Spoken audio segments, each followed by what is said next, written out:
सत साहिब दर्शकों, जो कहानी अभी आपको दिखाई जाएगी वह सत्य घटना पर आधारित है। ये कहानी उस महान शूरवीर राजकुमार की जिसने किसी जंगे मैदान में तलवारों से नहीं बल्कि अपने अडिग हौसलों से इतिहास रचा।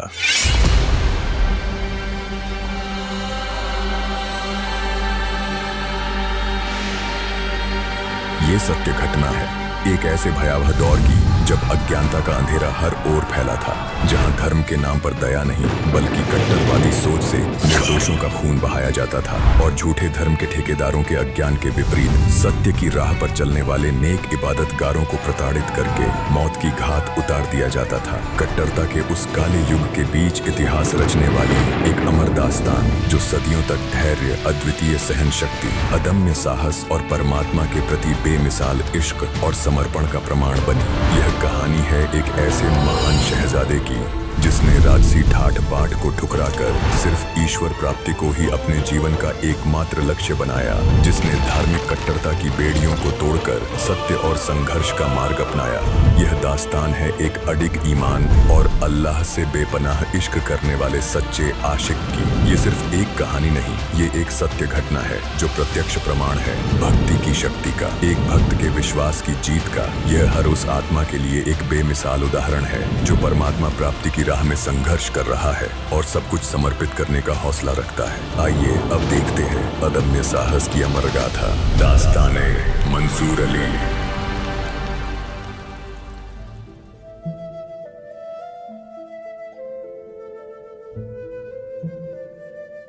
मैंने तो केवल सच्ची इबादत का रास्ता दिखाया था। मुझे लगता था कि लोग खुदा के इस पाक ज्ञान को, इस सच्ची इबादत के सच्चे इल्म को समझेंगे, लेकिन उनकी अज्ञानता ने तो सारी हदें पार कर दी। उन्होंने तो मुझे ही अपना दुश्मन मान लिया। पूरा शहर मेरे बारे में बुरा भला कह रहा है। सब यही चाहते हैं कि यहाँ से चला जाऊं, तो ठीक है, मैं चला जाऊंगा। मेरे प्रति इनकी दुर्भावना और नफरत हद से ज्यादा बढ़ती जा रही है। ये लोग मुझे चैन से रहने नहीं देंगे। ये सब मेरी हर बात को तोड़ मरोड़ कर पेश करके इस सच्चे ज्ञान को विवाद का विषय बना रहे हैं। इनके पाप इतने ज्यादा बढ़ गए हैं कि खुदा का सच्चा इल्म भी इन्हें असहनीय लगता है। मैंने हर संभव तरीके से समझाया, पर जब कोई समझना ही नहीं चाहता तो अब मेरे यहां रहने का कोई फायदा नहीं। यह साकटों का शहर है और अब इस शहर को छोड़ने में ही भलाई है। अब मैं इस साकट देश में नहीं रहूंगा।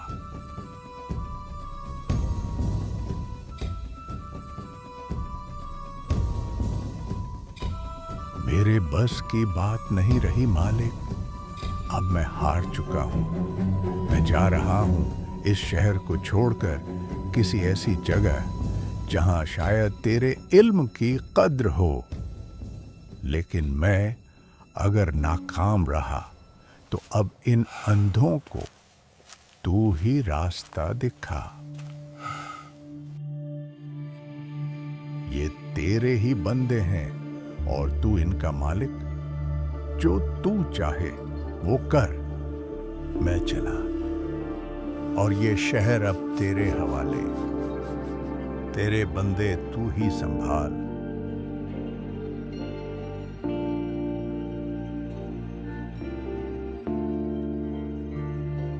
तेरे बंदे, तेरी मर्जी, तेरा खेल, अब तू ही जाने।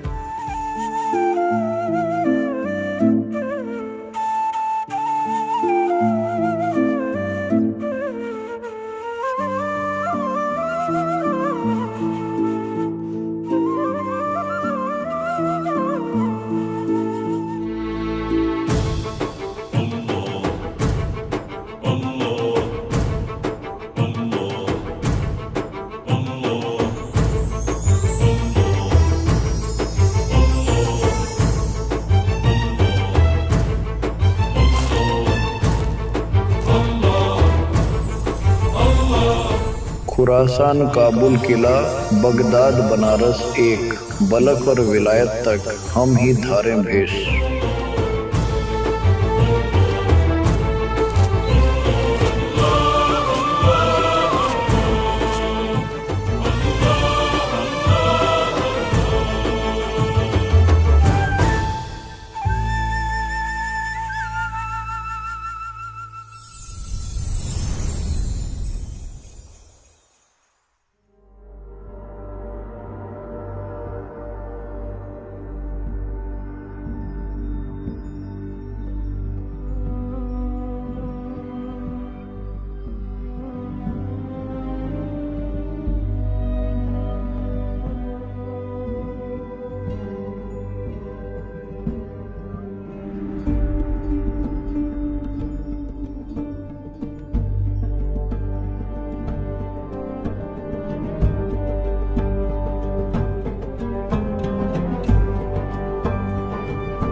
ये तो शहजादा मंसूर हैं।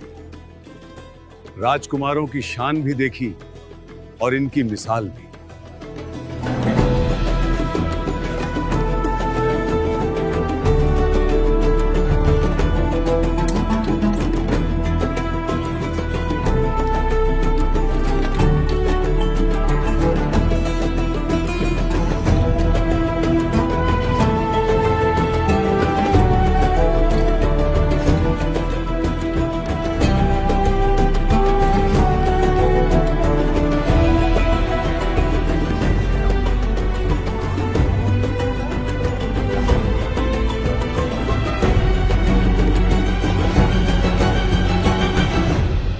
जान, सब खैरियत तो है? ये लंबी कतार किस चीज की है? शहजादे, ये कतार एक मटके पानी की है। 3 दिन से कुआं सूखा पड़ा है। तालाब का पानी भी पीने लायक नहीं। ये मसला तो इंतहाई संगीन है।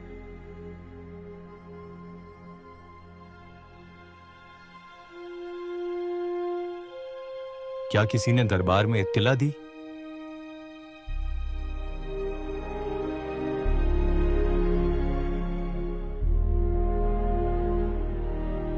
हुजूर, हमने कई बार हुक्मरानों तक बात पहुंचाई, मगर कोई सुनवाई नहीं हुई। लगता है हमारी आवाज महल तक नहीं जा रही। नहीं राजकुमार, ऐसा नहीं है। रुको अभी।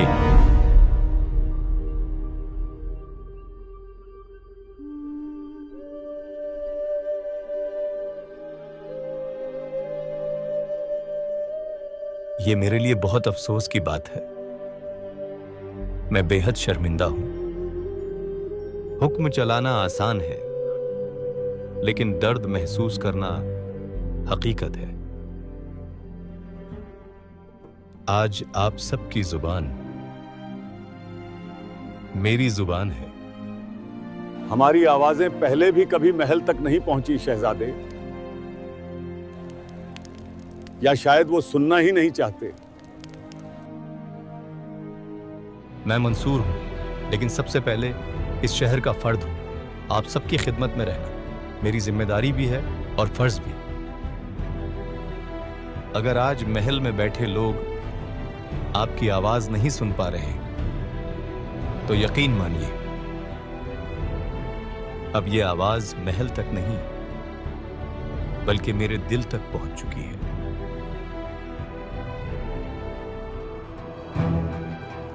मैं खुद इस पानी के मसले का हल निकालूंगा।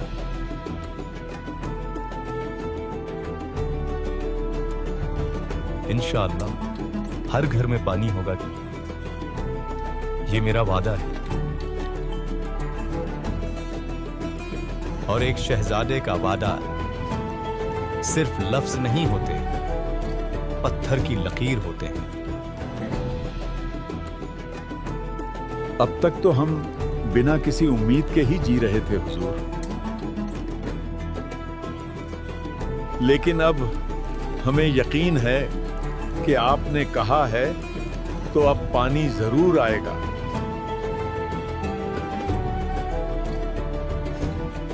शहजादे, अल्लाह आपको सलामत रखे।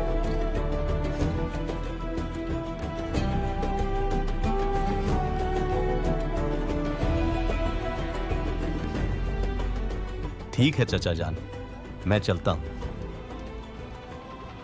किसी को किसी भी तरह की कोई समस्या हो या किसी भी व्यापारी को किसी भी तरह की मदद चाहिए तो इत्तला जरूर कीजिएगा।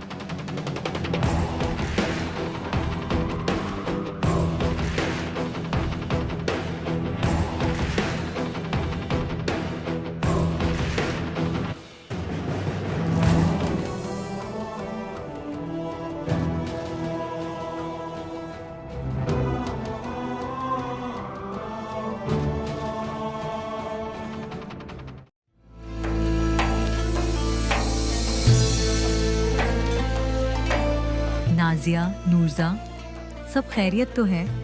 तुम दोनों कहाँ चली गई थी? मैंने तुम्हें बहुत याद किया। शहजादी, कल हम हमारी चचेरी बहन माहिरा के घर गए थे। उसकी तबीयत बहुत नाजुक थी। एक ऐसी लाइलाज बीमारी ने उसे घेर लिया था जो किसी हकीम, तबीब या दुआ से भी ठीक नहीं हो रही थी। सभी हार मान चुके थे, हर उम्मीद टूट चुकी थी, मगर फिर एक दरवेश जैसे अल्लाह की रहमत बनकर उतरे हों। उन्होंने ना कोई दवा दी, ना तावीज बांधा, बस एक बार आशीर्वाद दिया और माहिरा ऐसे उठ खड़ी हुई जैसे कभी बीमार थी ही नहीं। सिर्फ आशीर्वाद से ही उसे पल भर में शिफा मिल गई। सालों की लाइलाज बीमारी बस एक पल में सिर्फ एक आशीर्वाद से ठीक हो गई। क्या सच में ऐसा मुमकिन है? अगर किसी के जरिए मुमकिन है तो पूरी दुनिया में वो सिर्फ एक ही शख्स हैं, समस्तर बेज जी।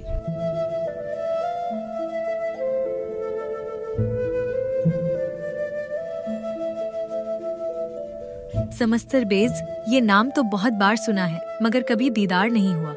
वो कोई आम दरवेश या फकीर है या कोई रूहानी रहबर? नहीं शहजादी, वो ना तो महज फकीर है ना कोई आम दरवेश।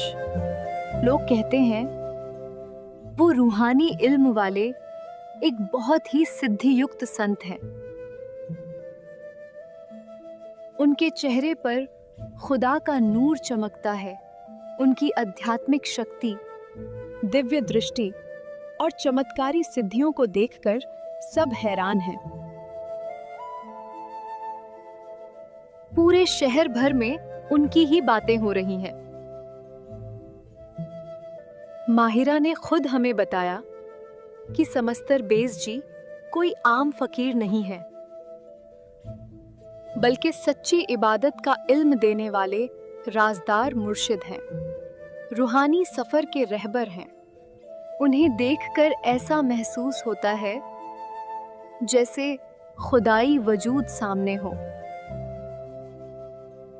उनके लफ्जों में खुदा का नूर झलकता है, मानो खुद परवरदिगार उनके रूप में जमीन पर मौजूद है। नाजिया, मैं भी देखना चाहती हूँ। वे खुदाई वजूद कौन हैं जिनमें खुदा झलकता है? वो कहाँ रहते हैं? शहर की सरहद से कुछ ही दूर एक शांत बनी में उनका आश्रम है। वे वहीं मिलेंगे।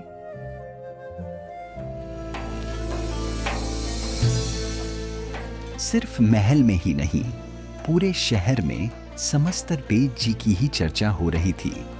शहजादी शिमली समस्तर बेद जी की सिद्ध शक्ति, ज्ञान और दिव्य दृष्टि से इतनी प्रभावित हुई कि उनकी शिष्या बन गई। समस्तर बेद जी से प्राप्त मंत्र का वह दिन रात श्रद्धा और लगन से जाप करती थी।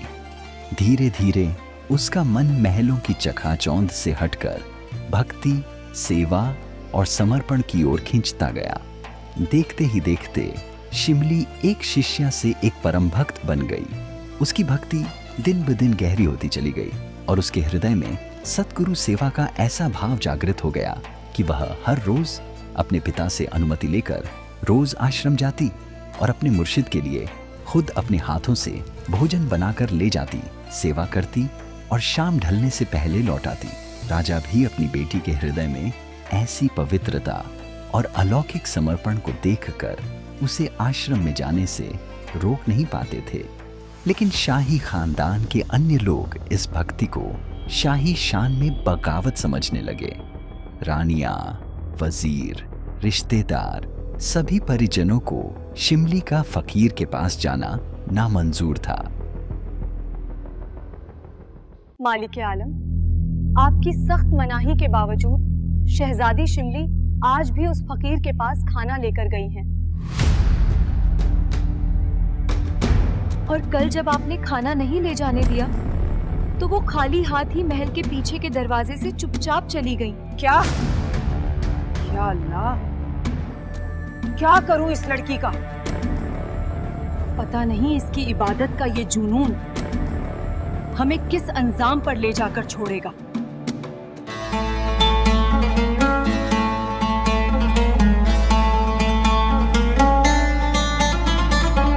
मालिका आलम, शहजादी साहिबा आ गई हैं।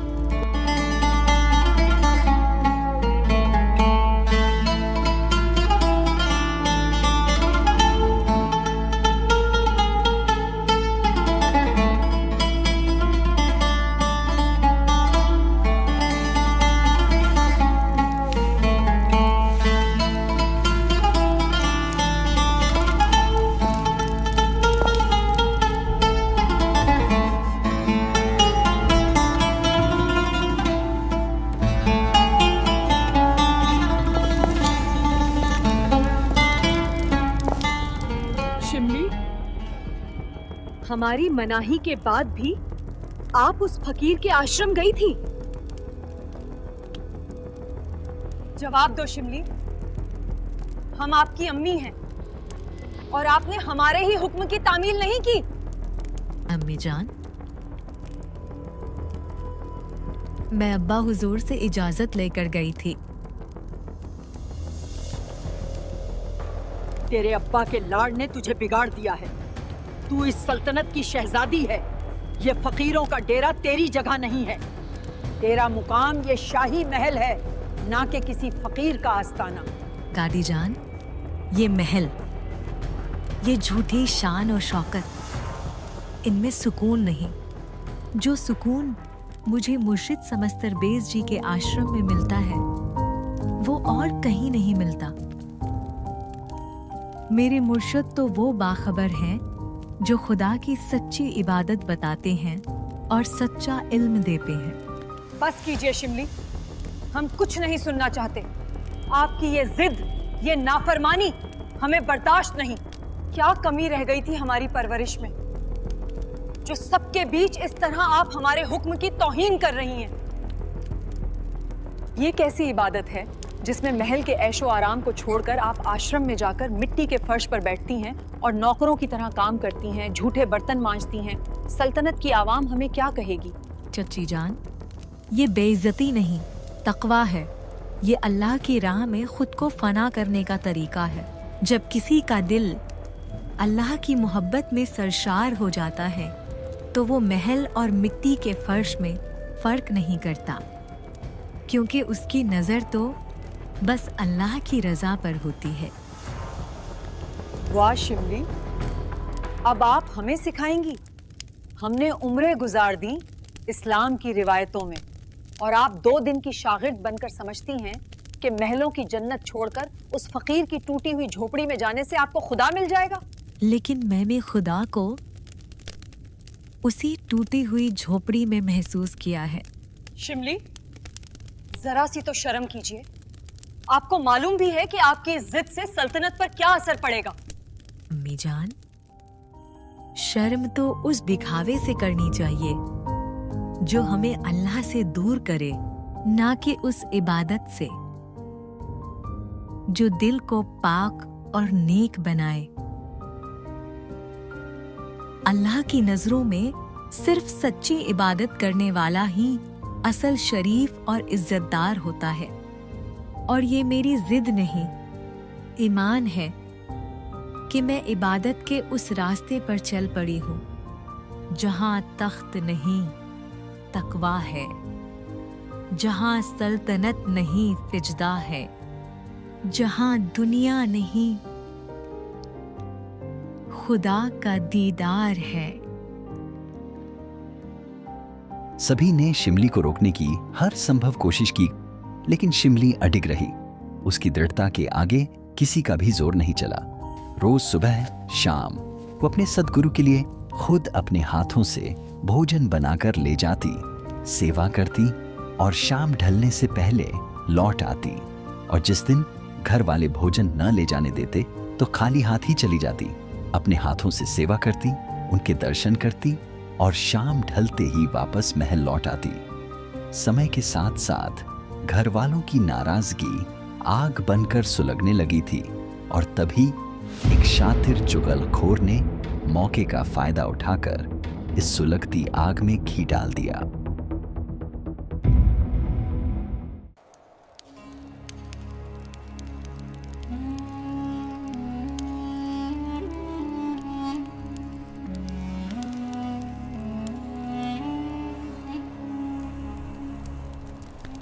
क्या बात है शहजादे, आप कुछ परेशान लग रहे हैं। नहीं नहीं इरशाद, ऐसी कोई खास बात नहीं। जनाब, एक बात कहनी थी आपसे, कहने की हिम्मत नहीं होती, और दिल में रखूं तो ये ज़मीर गवाही नहीं देता। आखिर सल्तनत और इस शाही खानदान की इज्जत का सवाल है। हमने इस रियासत का नमक खाया है, इसलिए इस रियासत की इज्जत का फर्ज हमारा है। आखिर क्या बात है, क्या कहना चाहते हो? सीधे सीधे कहो।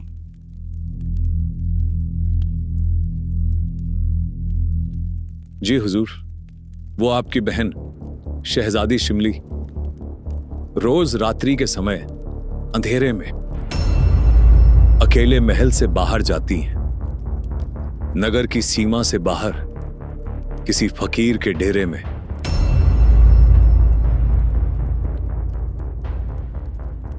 ये सब आपको कैसे बताऊं कि जब एक शहजादी, शाही खानदान की बेटी अकेले महल से बाहर नगर की सीमा के बाहर किसी फकीर के गुमनाम डेरे में जाती है, वो भी रात के अंधेरे में,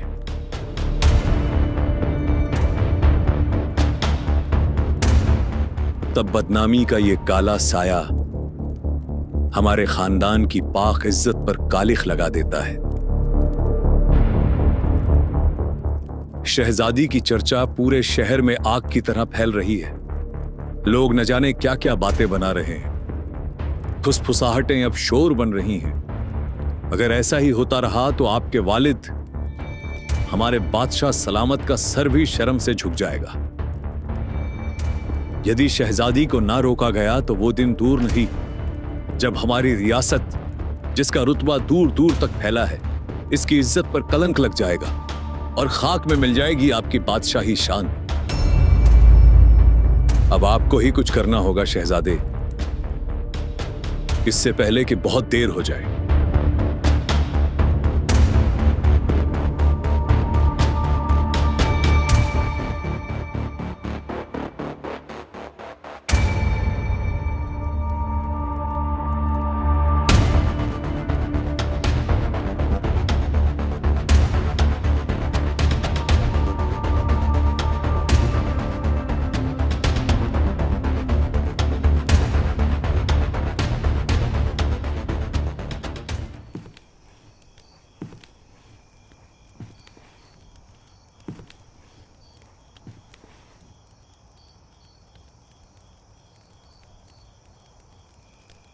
क्या सच में शिमली ने हमारी नजरों के सामने ही यूं खानदान की इज्जत को दांव पर लगा दिया? क्या वाकई इरशाद जो कह रहा था वो सच है? शिमली सिर्फ मेरी बहन नहीं, इस शाही खानदान की इज्जत भी है। खुदा गवाह है, मैं सच और झूठ के बीच की इस धुंध को अब और बर्दाश्त नहीं कर सकता।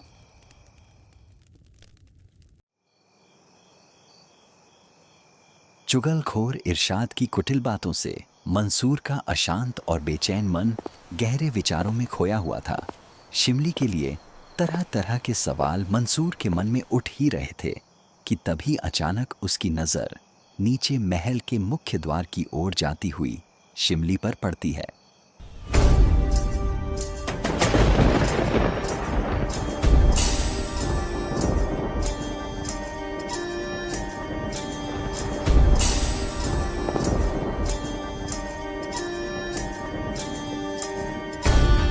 आपकी बहन शहजादी शिमली रोज रात्रि के समय अकेले महल से बाहर जाती है। नगर की सीमा से बाहर किसी फकीर के डेरे में शहजादी की चर्चा पूरे शहर में आग की तरह फैल रही है। लोग न जाने क्या क्या बातें बना रहे हैं। अगर ऐसा ही होता रहा तो आपके वालिद, हमारे बादशाह सलामत का सर भी शर्म से झुक जाएगा।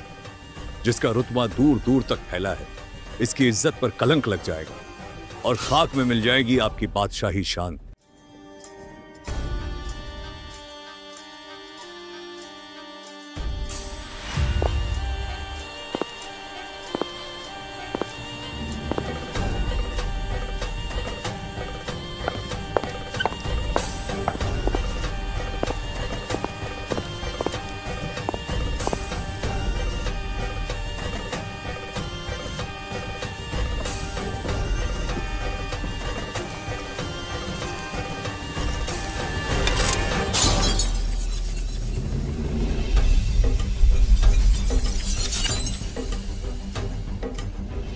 आज उस हकीकत से पर्दा उठ ही जाएगा जो अब तक मेरी रूह में शक बनकर चुभ रही है, और शिमली की इबादत का सच सामने आएगा।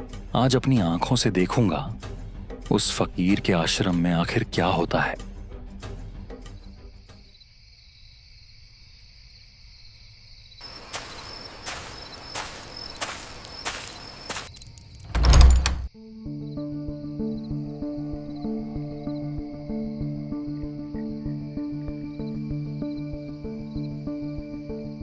यूं ही जल्दबाजी में संत से उलझना ठीक नहीं। पहले खुद देखना होगा कि असल में आश्रम के अंदर की हकीकत क्या है।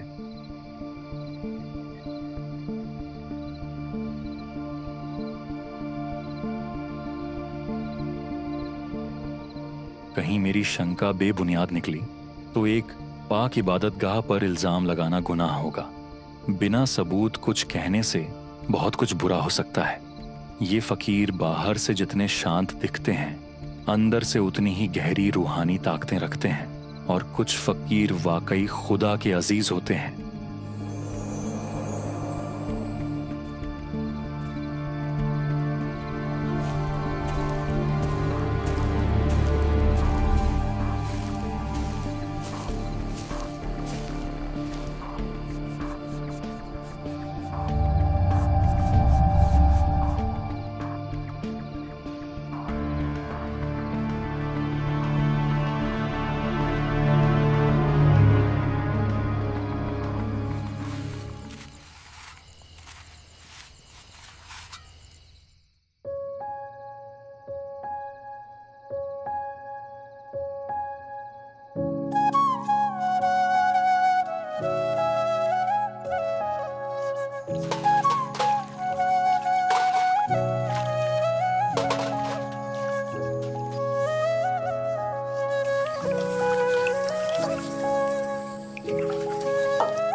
सत्संग से सभी तरह की शंकाएं पूरी तरह से दूर हो जाती हैं। इसलिए सत्संग को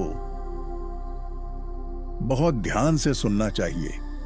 दुनिया में विशेषकर 2 ताकतें हैं जो सब जीवों को प्रभावित कर रही हैं।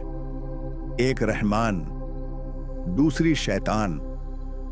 रहमान तो कादिर अल्लाह पूर्ण परमात्मा है और शैतान वो है जो इंसान को गुमराह करने की कोशिश में लगा रहता है।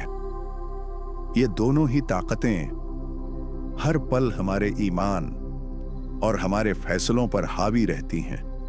कादिर अल्लाह ही सच्चा ज्ञान बताते हैं, जबकि शैतान गुप्त रहकर अज्ञान और ज्ञान का मिलाजुला अधूरा आध्यात्मिक ज्ञान देता है, लोगों को भ्रमित करता है।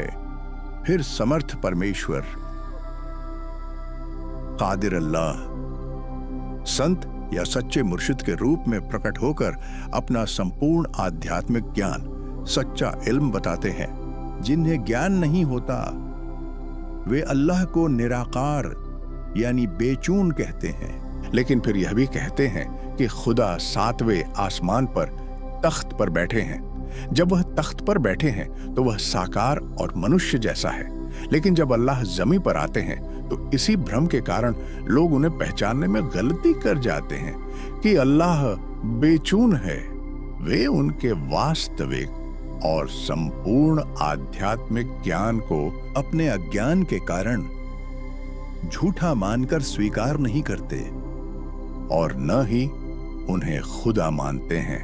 अल्लाह कबीर ने कलाम कबीर यानी सूक्ष्म वेद को शैतान काल के पास भेजा था, जिसने कलाम कबीर का अधूरा ज्ञान कुरान, बाइबल, जबूर, तौरात और इंजिल जैसी पाक किताबों में फैला दिया। उस अधूरे इल्म को भी ठीक से ना समझकर सभी लोग शास्त्रों के विपरीत साधना करने लगे।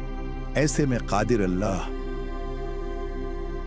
संपूर्ण आध्यात्मिक ज्ञान लेकर हर युग में आते हैं। वह अच्छी आत्माओं को मिलते हैं, उनकी भक्ति की उलझनों को सुलझाते हैं और उन्हें सच्चा आध्यात्मिक ज्ञान बताते हैं। फिर वे शागिर्द यानी शिष्य अपनी गलत साधना छोड़कर सत्य भक्ति, सच्ची इबादत करके मोक्ष प्राप्त करते हैं। शैतान यानी काल ब्रह्म लोगों को भ्रमित करके धर्म ग्रंथों के विपरीत इबादत बताता है। वह अपने दूत भेजता रहता है, तप और कठिन साधना करने की प्रेरणा देता है। परमात्मा प्राप्ति की तड़प में साधक वो करने लगते हैं, पूर्ण परमात्मा कादिर अल्लाह उन्हें मिलते हैं और आसान नाम जाप और इबादत की वास्तविक विधि बताते हैं।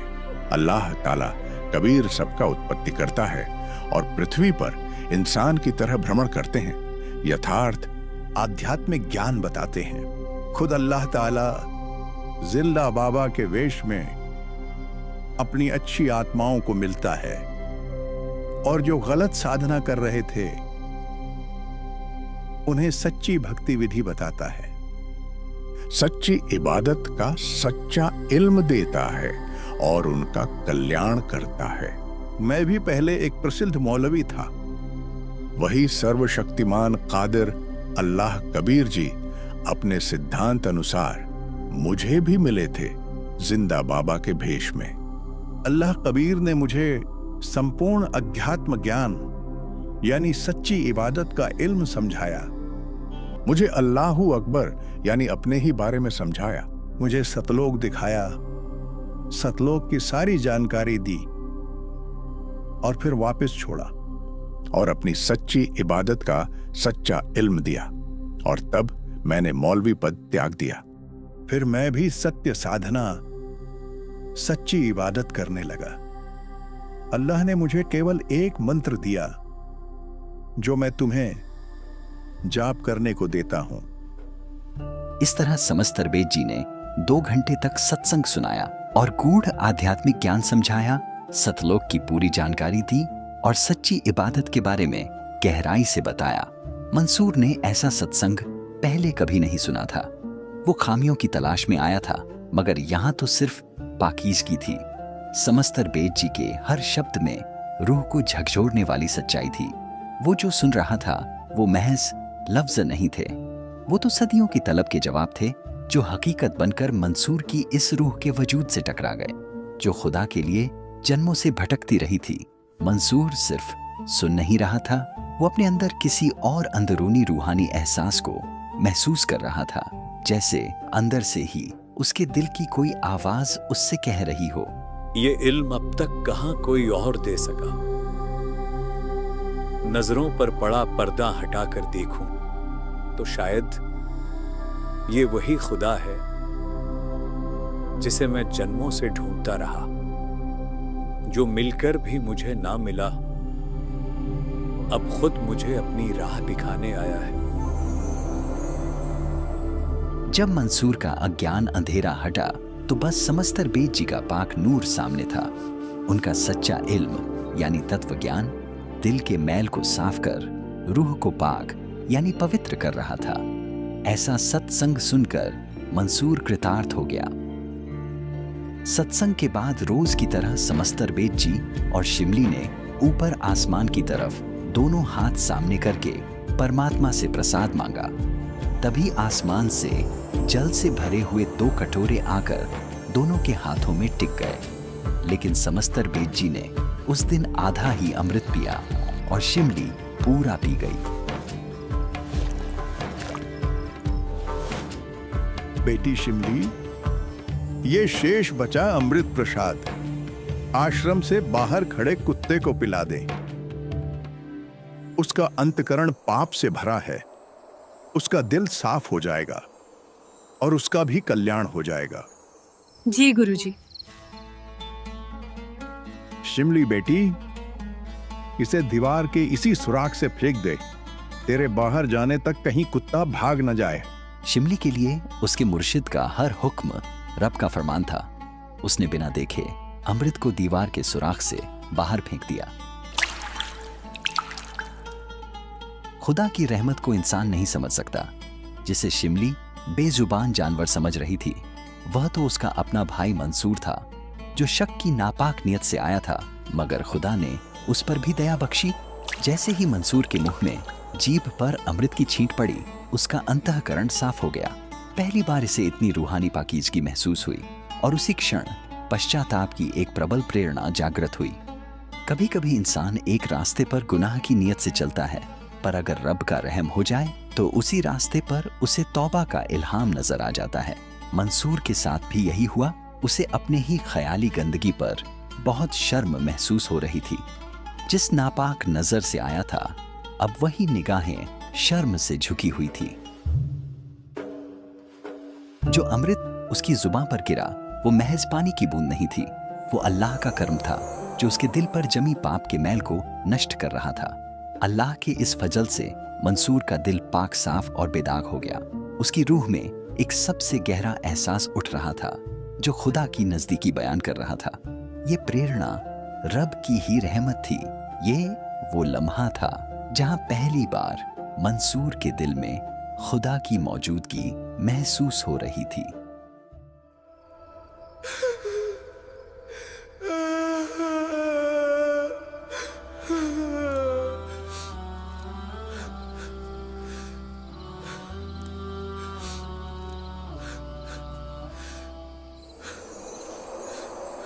या अल्लाह, मैंने ये क्या किया जिसे गुनाह की राह समझता रहा। वो तो पाक इबादत की राह निकली। जिस बहन पर इल्जाम लगाया वो तो खुद खुदा की ही शागिर्द निकली। जिन्हें जिस मुर्शिद को देखा नापाक शक की नजर से, वो तो पाक परवरदिगार निकले। और मैं कमबख्त गुनाह भरी नजर लिए खुदा को भी फरेबी इंसान समझ बैठा। मंसूर के दिल में आत्मग्लानि का अथाह भाव उमड़ रहा था। अपनी हर भूल पर पछताते हुए मंसूर आंसू बहाता हुआ रहमत की उम्मीद में आश्रम के अंदर प्रवेश हुआ।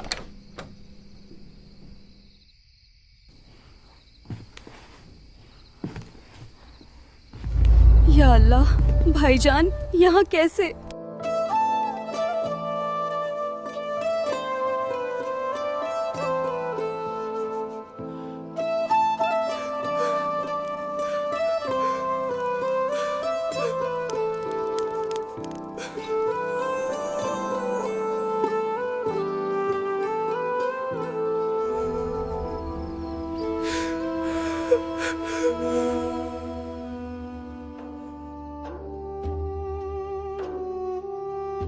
हे अल्लाह की जात, मुझे माफ कर दीजिए। मैंने आपकी पाक नियत पर शक किया। मैं बहुत शर्मिंदा हूं। हे अल्लाह की जात, मुझे माफ कर दीजिए।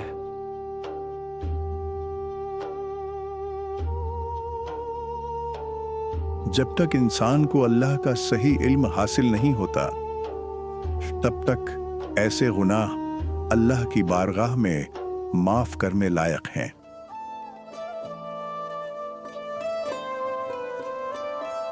जिसे कभी सच्चा इल्म ही न मिला हो, अल्लाह ऐसे गुनाहगार को उसकी नीयत से देखता है, उसके गुनाहों से नहीं।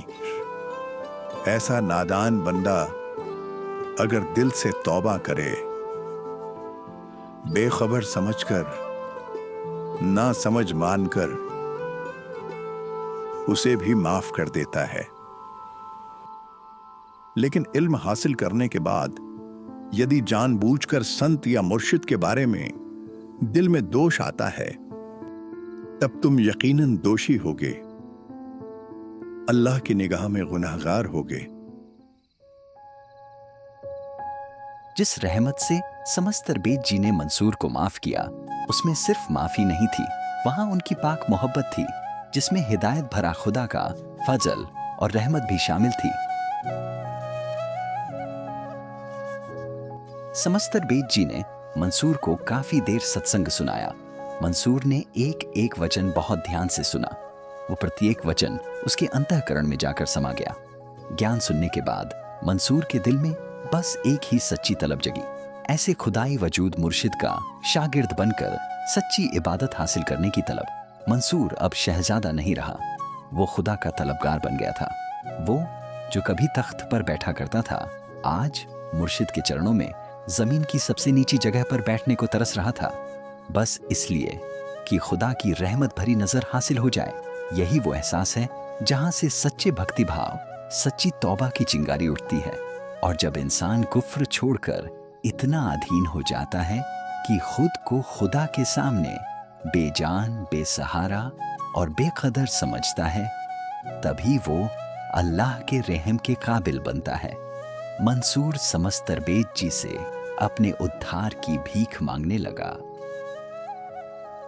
आप सिर्फ एक दरवेश नहीं, बल्कि खुदा का जाहिरी रूप है। ऐसा अजीम, पाको साफ, बेमिसाल इल्म मुझे आज तक कभी नसीब नहीं हुआ था। आपका ये ज्ञान, ये इल्म ऐसा है कि अब इसके बगैर जीना नामुमकिन है। अगर मुनासिब समझे तो मुझ नीच पर भी अपना रहम बख्शें, अपना शागिर्द बनाकर मुझे भी अपने दिल में जरा सी जगह दे।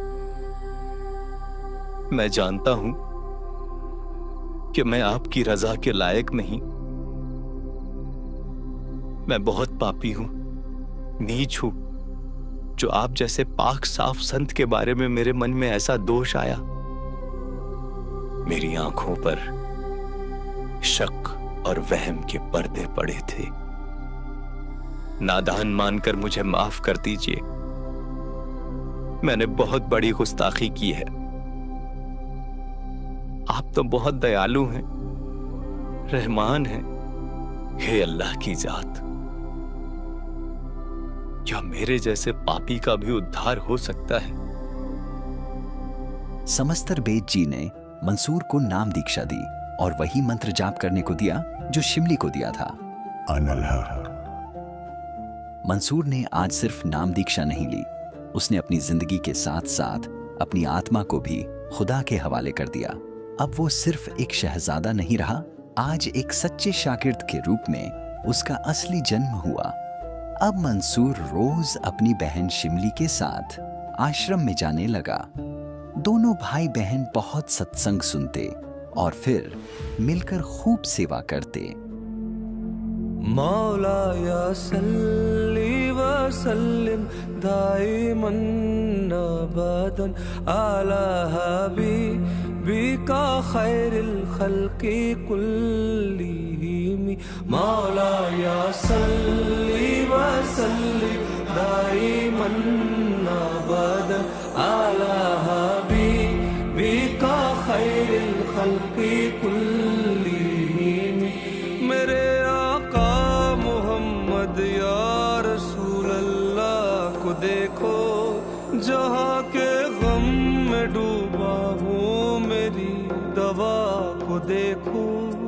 मैं बेबस था, मेरे मालिक ने थामा हाथ जो मेरा, हुई उनकी गदाई तो हुआ है दूर अंधेरा, हुई उनकी गदाई तो हुआ है दूर अंधेरा। मौला या सल्ली व सल्लिम दाइमन अबदन अला हबीबिका खैरिल खल्क़ि कुल्लिहिम।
अम्मा जान, आप कैसी हैं? सब खैरियत है? अरे मेरे शहजादे, आपने तो हमारी सारी मुसीबतें दूर कर दी। कुएं भी भर गए हैं, तालाब में भी साफ पानी आ गया है। अब कोई भी प्यासा नहीं सोता। हमारे घरों में फिर से रौनक लौट आई है। आपने तो हमें जिंदगी दोबारा बख्श दी। शहजादे मंसूर, आपने जो कहा वो कर दिखाया। किसी ने हमारी इतनी नहीं सुनी थी जितनी आपने सुनी। हमारी सारी परेशानियां दूर हो गई। अब कोई फिक्र नहीं, कोई परेशानी नहीं। आपने हमारी खोई हुई उम्मीद लौटा दी है। ये सब आपके रहम से हुआ। अम्मा जान, चच्चा जान, मेरे प्यारे शहर के बाशिंदों, ये सब मेरी वजह से नहीं हुआ। मैं तो बस एक जरिया हूं। ये सारा करम, ये सारी रहमत उस कादिर अल्लाह की है, और उसी की मेहरबानी से अब हुआ है। उसने ही मुझ पर रहम किया कि मैं आप तक उसकी मदद पहुंचा सकूं। आप सब भी उस अल्लाह की सच्ची इबादत कीजिए ताकि भविष्य में कभी कोई परेशानी ना आए। जो काम कोई राजा भी नहीं कर सकता, वो काम भी वो कादिर अल्लाह ही कर सकता है। और क्या आप जानते हैं, वो बेचू नहीं है, वो दिखाई देता है। वो साकार है, सहशरीर है। उसका नाम अल्लाह कबीर है। माफ करना शहजादे, ये आप क्या कह रहे हैं? अल्लाह तो बेनजीर है, वो तो नजर नहीं आता। यही तो हमारी गलती है। हमें बताया गया कि वो दिखता नहीं, जबकि वो हमारे ही जैसा नर रूप में है, इंसानी सूरत में, नूरानी शरीर में है। वो इस पूरी कायनात का मालिक है, किसी भी पल कहीं भी प्रकट हो सकता है। ये शहजादे को क्या हो गया है? इतनी अच्छी बात कर रहे थे, अब ये कैसी बातें कर रहे हैं? खुदा साकार हैं।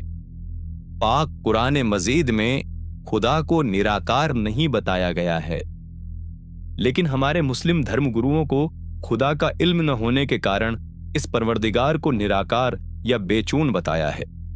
कुरान की आयतों में खुदा के स्वरूप के सबूत भी हैं। कुरान मजीद की सूरह लुकमान 31 आयत 28 में खुदा को सुनने वाला और देखने वाला बताया है।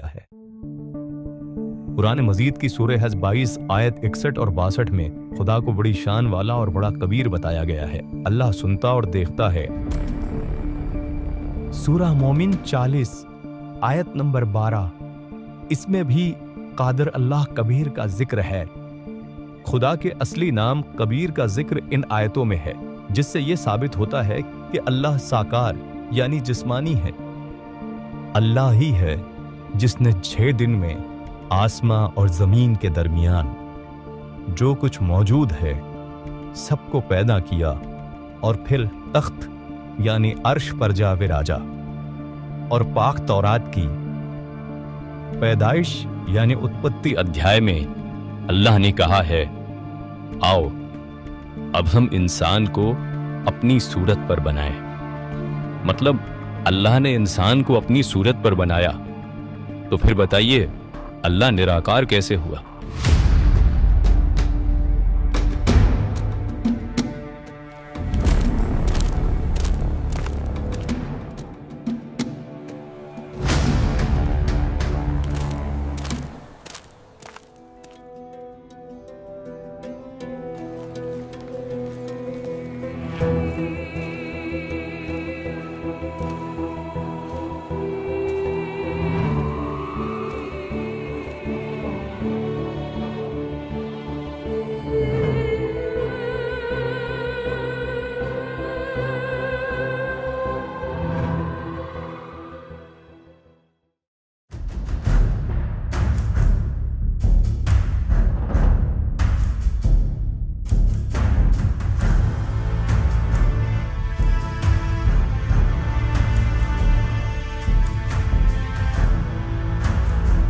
ये 5 वक्त की नमाज, ये अल्लाह के लिए भूखा प्यासा रहना, रोजा रखना, ये सिर्फ ज़ब्ते नफ्स नहीं, ये खुद को पाक करके रूह के साथ साथ खुद के जिस्म को अल्लाह की राह में लगाने का सबसे आसान जरिया है।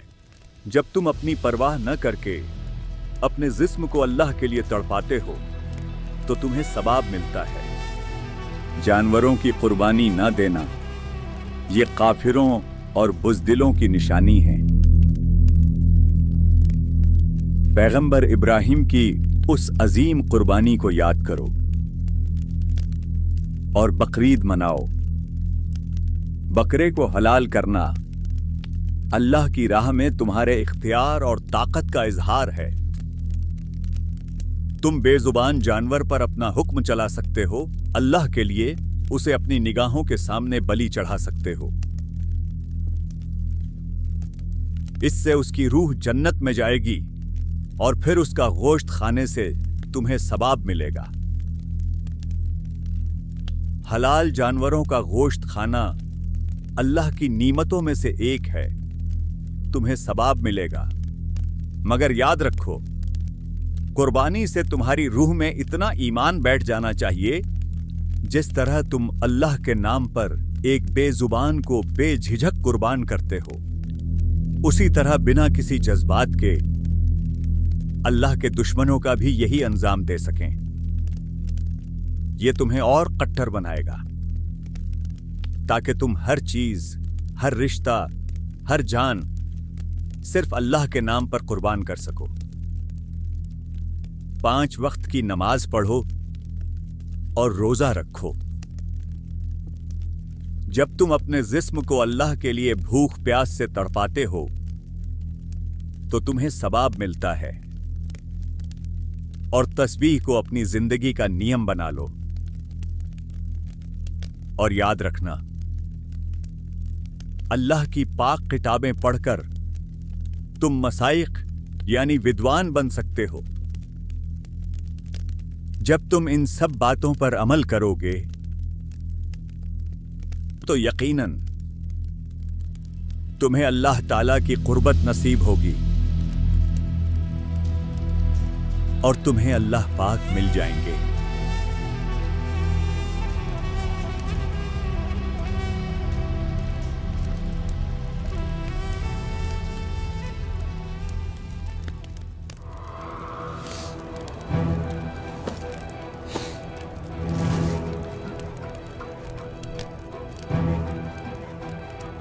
ऐ काजी,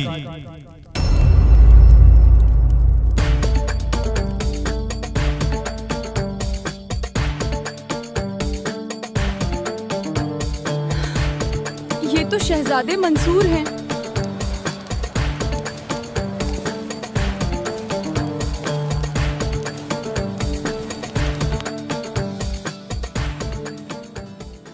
रोजा रखकर भूखा मरने से खुदा नहीं मिलेगा। यदि परमात्मा से मिलने का शौक रखता है तो हर दम, हर एक सांस से नाम का स्मरण करता रहे। सिर्फ शरीर की पवित्रता से मोक्ष कैसे मिलेगा? सिर्फ वजू से यानी पानी से नहा लेने से मोक्ष नहीं है। अल्लाह के सच्चे नाम के जाप से मोक्ष होगा। इसलिए ये पूजा यानी ये भ्रम का घड़ा फोड़ दें। सच्चे नाम के जाप की शराब पीता जा, अल्लाह के नाम का नशा कर, परमात्मा से इश्क कर। न तो रोजा रख कर भूखा मर, न मस्जिद में सिजदा कर। खुदा तो तेरे दिल में रहता है। पहले इश्क की झाड़ू से इस दिल को साफ कर। ये ईर्ष्या की धूल, ये दुई, इसे फूंक कर उड़ा दे। ऐ काजी, किसी से ईर्ष्या न कर, भक्ति कर।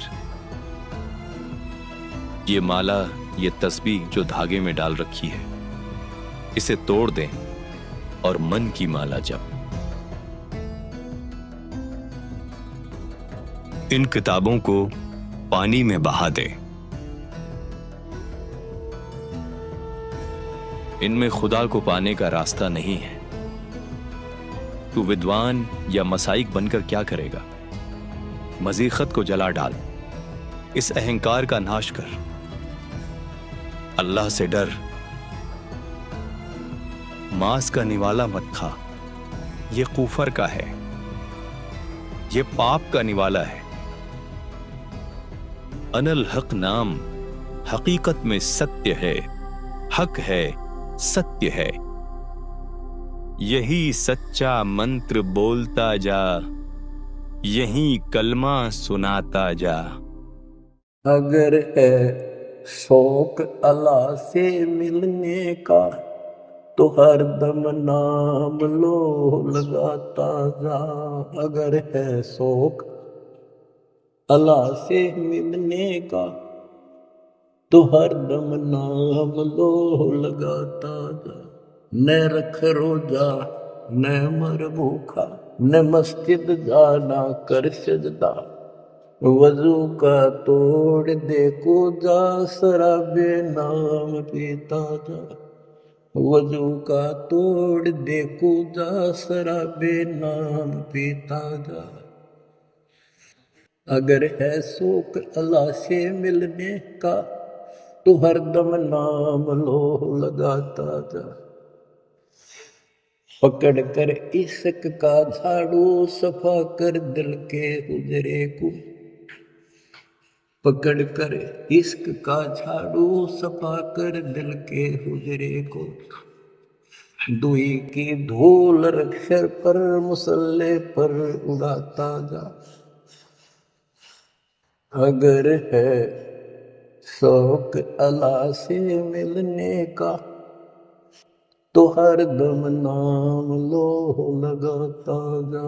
अगर है शौक अल्लाह से मिलने का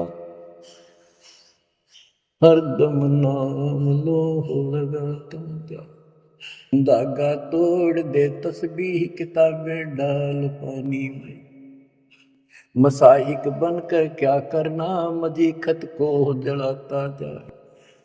अगर है शौक अल्लाह से मिलने का तो हर दम नाम लो लगाता जा। अगर है शौक अल्लाह से मिलने का तो हर दम नाम लो लगाता जा। कै मंसूर काजी से निवाला को पर का मत खा, अनल हक नाम बरहक है, यही कलमा सुनाता जा। अगर है शौक अला से मिलने का, तो हर दम नाम लो लगाता जा। अगर है शौक अला से मिलने का, हर दम नाम लो लगाता जा। ये शहजादे मंसूर क्या कह रहे हैं? अरे ये कैसी बातें कर रहे हैं? अनल हक, ये कैसा कलमा है? अरे शहजादा मुर्शिद समस्तरबेज जी का शागिर्द बन गया है तो यकीनन अब इसकी जुबान से ऐसी ही बातें निकलेंगी जो दीन के खिलाफ हों। सही फरमाया आपने। अरे छोड़िए जनाब, ये तो शहजादा है, इसे भला कौन समझाएगा? ये महलों में ऐशो आराम से रहने वाले क्या जाने इबादत क्या होती है। इन सब बातों को समझने के लिए आपकी उम्र अभी बहुत छोटी है शहजादे, और आपने अभी जिंदगी का बहुत थोड़ा सा हिस्सा ही गुजारा है। आपने अभी सवाल करना सीखा है और हमने लोगों को इबादत की राह दिखाते दिखाते जिंदगी गुजार दी है। इल्म कभी उम्र का मोहताज नहीं होता काजी साहब। बेशक आपने आज तक बहुत से लोगों को इबादत की राह दिखाई है, लेकिन क्या कभी आपने इस बात पर गौर किया है कि वो राह वाकई सही मंजिल तक जाती भी है या नहीं? अरे जाओ जाओ, अपने महलों में जाकर सियासत संभालो, इबादत पर सवाल उठाने चले हैं। क्या ये कोई बच्चों का खेल है? 2 दिन के शागिर्द बनकर हमें ही बताने आए हैं कि इबादत की सही राह क्या होती है। अरे हमने उम्र गुजार दी इस्लाम की तालीम देने में। इस तरह मंसूर बहुत से काजी, पीर, सूफी फकीर, मौलवी, हर किसी से ज्ञान चर्चा करता है। उन्हें अल्लाह की सच्ची इबादत और इल्म बताने की कोशिश करता है, लेकिन धर्म गुरु जो अपनी मान बढ़ाई और सामाजिक प्रतिष्ठा में डूबे रहते हैं, उसकी बातों को सुनना तो दूर, उसे विरोधी मानकर उससे ईर्ष्या और नफरत करने लगते हैं। उसकी ज्ञानवर्धक बातें इन धर्म के ठेकेदारों के लिए असहनीय हो जाती हैं और वे उनसे चिढ़ने लगते हैं। रब का दीवाना शहजादा मंसूर महल छोड़कर अब बगदाद की गलियों में घूमकर जगह जगह समस्तरबेज जी के ज्ञान का प्रचार करने लगा। कुछ दिनों के बाद मंसूर के हृदय में एक ऐसी प्रबल प्रेरणा हुई कि वो अनल हक मंत्र का बोल बोलकर जाप करने लगा। दिन रात अनल हक कहता कहता मंसूर इतना मग्न हो गया जैसे गज मोती हाथी के मस्तक उन्मन रहे दीवाना। खाए न पीवे मंगल घूमे 8 बखत गलताना, ऐसे तत्पद के अधिकारी पलक अलग से जो रहें, तन मन धन सब अर्पण करी ही, मेघ न माथा मोड़े। कुंज पक्षी की कुरल की तरह अनल हक मंसूर की रूह की गहराइयों से निकलने वाली एक पुकार बन चुका था। मंसूर दिन रात अनल हक की धुन में मदहोश होकर ऐसा डूब गया कि ना भूख की खबर रही, न प्यास की परवाह, न दिन देखा न रात। इबादत के सुरूर में ऐसा मदमस्त हो गया कि अनल हक कहता कहता मंसूर अलमस्त हो गया।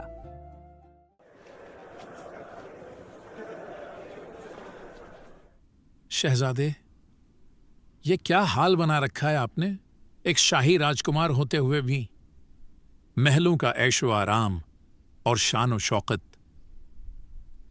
सब कुछ ठुकरा कर गलियों में फकीरों की तरह क्यों भटकते फिरते हैं? अब मेरा नाता किसी राजसी सत्ता से नहीं, बल्कि उस पूर्ण ब्रह्म परमात्मा से जुड़ गया है जिसकी सत्ता सबके ऊपर है। मंसूर की हर सांस अब इबादत में मसरूफ थी, हर धड़कन अनल हक की माला। लोगों को इबादत का ये तरीका समझ नहीं आया, जिस कारण से काजी मौलाना और उनके कुछ साथी मंसूर का विरोध करने लगे। उन्होंने उसे क्या कुछ नहीं कहा, मगर मंसूर का एक ही उद्देश्य था, प्रेम में डूबकर परमात्मा को पा लेना। अनल हक एक मंत्र, एक पुकार थी जो हर पल उसके दिल में गूंजती रही। लेकिन मंसूर की ये दीवानगी धर्म के सौदागरों के लिए कयामत बन गई थी। आज की ये मजलिस कोई आम बैठक नहीं है। आज हम यहाँ जिस मकसद से इकट्ठा हुए हैं वो किसी से छुपा नहीं है। इस मुल्क के शहजादे मंसूर की हरकतें अब बर्दाश्त के बाहर हो चुकी हैं। अब ये वक्त खामोश बैठने का नहीं है। हम यहाँ इकट्ठा हुए हैं ताकि एक साथ मिलकर इसे जड़ से मिटाने की कोई राह तलाश सकें। ये हम सभी की जिम्मेदारी है कि अब हमें साथ मिलकर यह तय करना है कि किस तरह हम इस कमबख्त को अपने रास्ते से हटाएं। इसकी देखा देखी अगर लोग सीधे कुरान हदीस का हवाला देकर बहस करने लगेंगे तो हमारी क्या इज्जत रह जाएगी? फिर कौन हमें आलिम विद्वान मानेगा? देखिए, सीधी सी बात है, ये मंसूर हमारी दुकानों पर ताले लगवाना चाहता है, हमारी दीनी तिजारत को बंद करवाना चाहता है। इमाम साहब, ये मंसूर नाम का कीड़ा अब हद से आगे बढ़ रहा है। अरे इसे उस समस्तरबेज ने सिखा पढ़ा कर भेजा है। दीन की गहराई तक पहुंचने के लिए सदियां लग जाती हैं, कितनी नस्लें खप जाती हैं। और हम तो खैर पैदाइशी ही दीनदार हैं। ये हमारी क्या होड़ करेगा? और एक शहजादा होने के बावजूद ये महल की जगह गलियों में अनल हक कहता हुआ पागलों की तरह घूमता फिरता है। कौन मानेगा इस सिरफिरे की बात? कौन सुनेगा इसका इल्म? लेकिन इमाम साहब, कुछ लोग उसकी बातें सुन रहे हैं। वो कहता है कि दीन में सहूलियत है और मजहब के सभी ठेकेदारों ने इसे मुश्किल बना दिया है। इनका बताया हुआ अल्लाह को पाने का रास्ता गलत है। इस रास्ते पर चलकर कभी अल्लाह नहीं मिल सकता। जिस सच्ची राह का इल्म इन मजहब के ठेकेदारों को भी नहीं, वो सच्चा इल्म और अल्लाह को पाने की सच्ची राह सिर्फ मेरे मुर्शिद समस्तरबेज जी के पास है। ये सब कहकर मंसूर को हमसे दूर करना चाहता है। तो शहजादे की नजर में सिर्फ एक समस्तरबेज ही बाखबर है, बाकी हम सबको क्या ये जाहिल समझता है? अगर लोग इसकी मानने लगें तो फिर हमारी इज्जत कौन करेगा? कौन हमें इमाम साहब बुलाएगा? कुछ करो, इसका कोई तो हल निकालो। ये कमबख्त मंसूर बेखौफ गलियों में अनल हक कहता घूमता है। ये हमारी इबादत के तरीके और हमारे कायदों पर सरेआम सवाल उठा रहा है। जनता में उसका इल्म और उसकी इबादत की ये दीवानगी यूं ही फैलती रही तो हमारी इज्जत, हमारा रुतबा, हमारी दौलत, शोहरत सब मिट्टी में मिल जाएगी। इसे चुप कराना होगा, कुछ भी करके इसे रास्ते से हटाना ही होगा, वरना ये एक दिन हम सबको अपने रास्ते से हटा देगा। जिस जुबान से उसने हमारे खिलाफ बगावत की है वो जुबान ही काट देंगे। उसने हमारी सदियों पुरानी बुनियादें हिला डाली, हम इस जमीन से उसका नामो निशान ही मिटा देंगे। खत्म कर देंगे उस मंसूर को।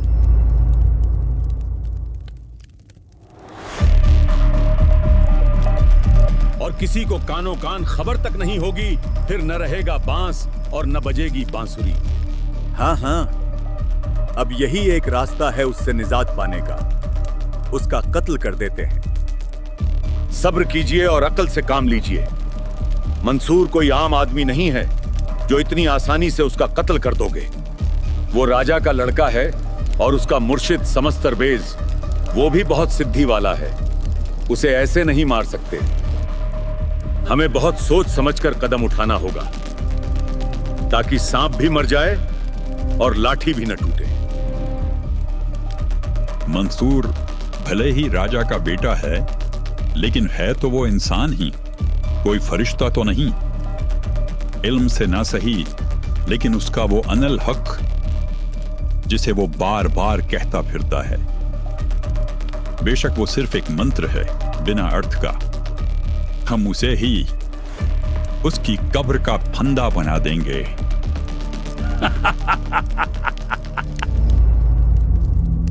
नादान जनता इस बात से अनजान है कि अनल हक का कोई अर्थ नहीं निकाला जा सकता। ये तो सिर्फ एक कलमा है। ये हकीकत भी सिर्फ हम ही जानते हैं और ये जनता हमारी ही कठपुतली है। ये भोली जनता तो वही मानेगी जो हम कहेंगे। हम सब मिलकर पूरी जनता को मंसूर के खिलाफ कर देंगे, सभी को गुमराह कर देंगे। पूरे शहर में शोर मचा दो और पूरे बगदाद की आवाम में वहम फैला दो कि मंसूर ने अनल हक कहकर खुद को अल्लाह ठहराया है। यह सबसे बड़ा गुनाह है, कुफ्र है। हम हर मस्जिद, हर गली, हर चौराहे पर यह अफवाह फैला देंगे। फिर जनता खुद राजा से उसकी सजा की मांग करेगी। जनता खुद उसे कुचल देगी। और हमारी गद्दी सलामत रहेगी।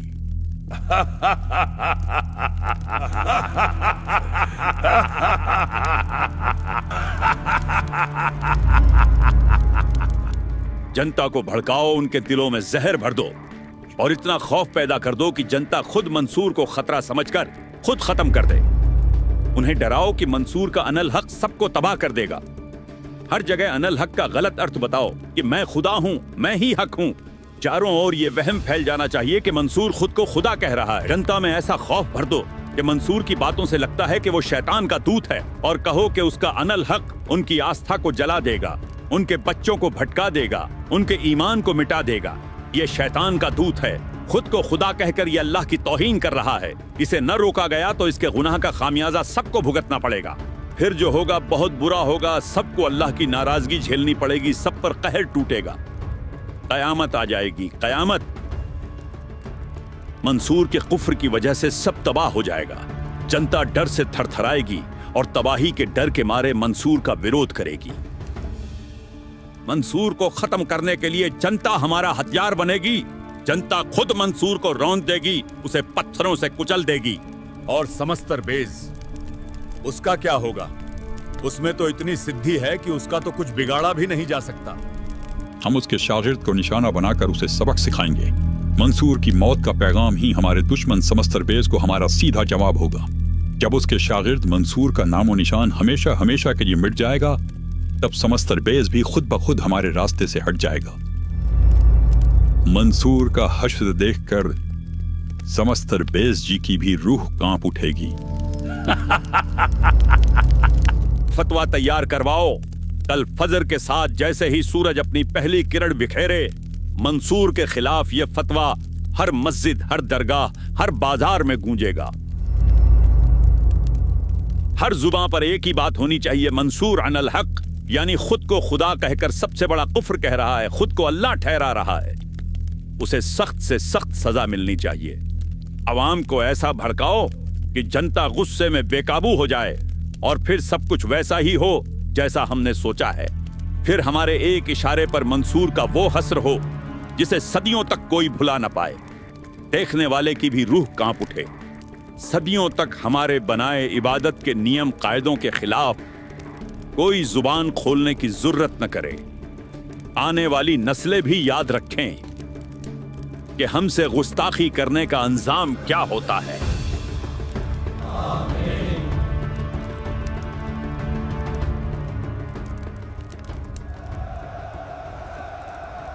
ए लोगों,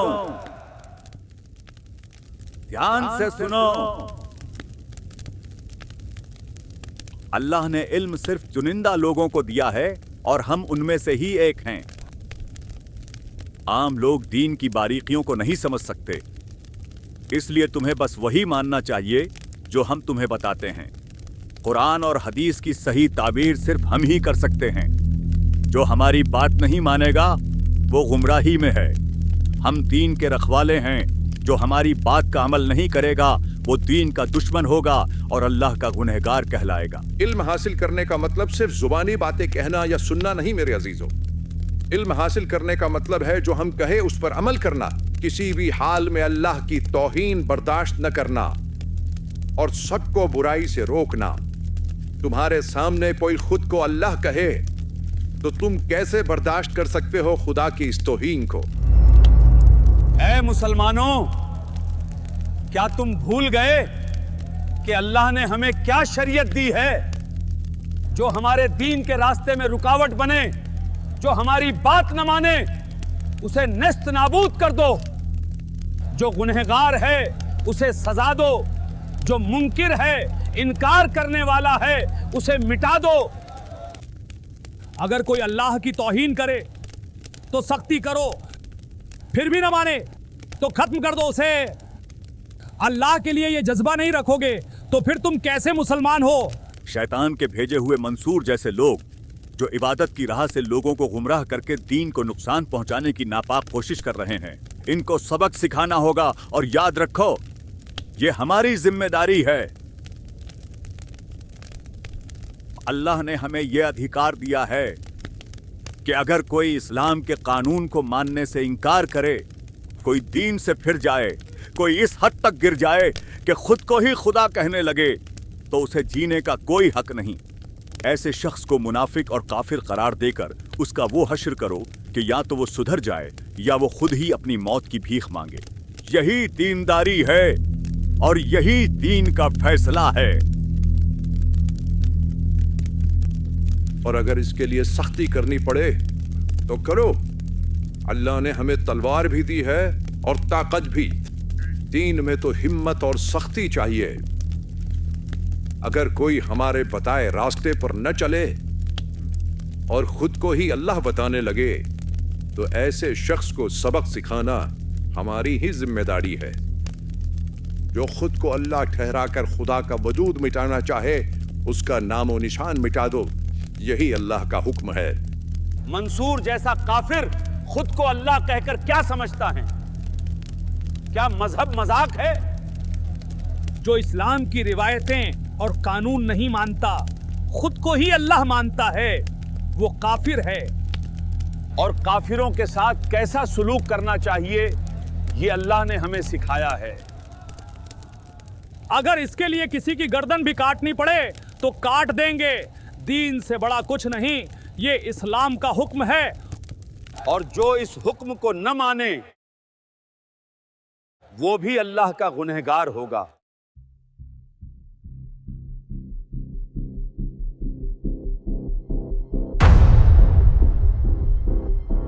हुजूर, बाहर अवाम का एक बड़ा हुजूम इकट्ठा हो गया है।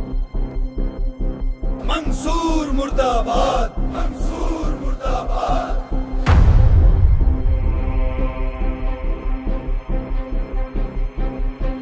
मंसूर मुर्दाबाद, मंसूर मुर्दाबाद। अल्लाह की तौहीन नहीं सहेंगे, नहीं सहेंगे, नहीं सहेंगे।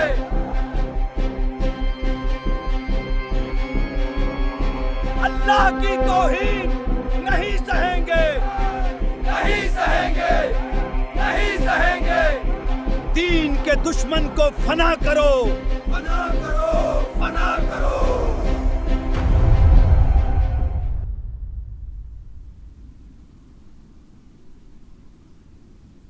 जहम पनाह, मंसूर काफिर हो गया है। खुदा को इंसान जैसा बताता है और कहता है अल्लाह खुद जमीन पर आता है। इतना ही नहीं, इसने खुद को अल्लाह कहने की जुर्रत की है। यह खुदा की तौहीन है, यह दीन की बेअदबी है और यह इस्लाम के सीने में खंजर घोंपने जैसा है। इसलिए हम सभी आपके पास आए हैं। अवाम में भी गुस्से की आग है। हम अल्लाह की बेअदबी बर्दाश्त नहीं करेंगे। मंसूर को सजा दी जाए या उसका अनल हक कहना बंद कराया जाए।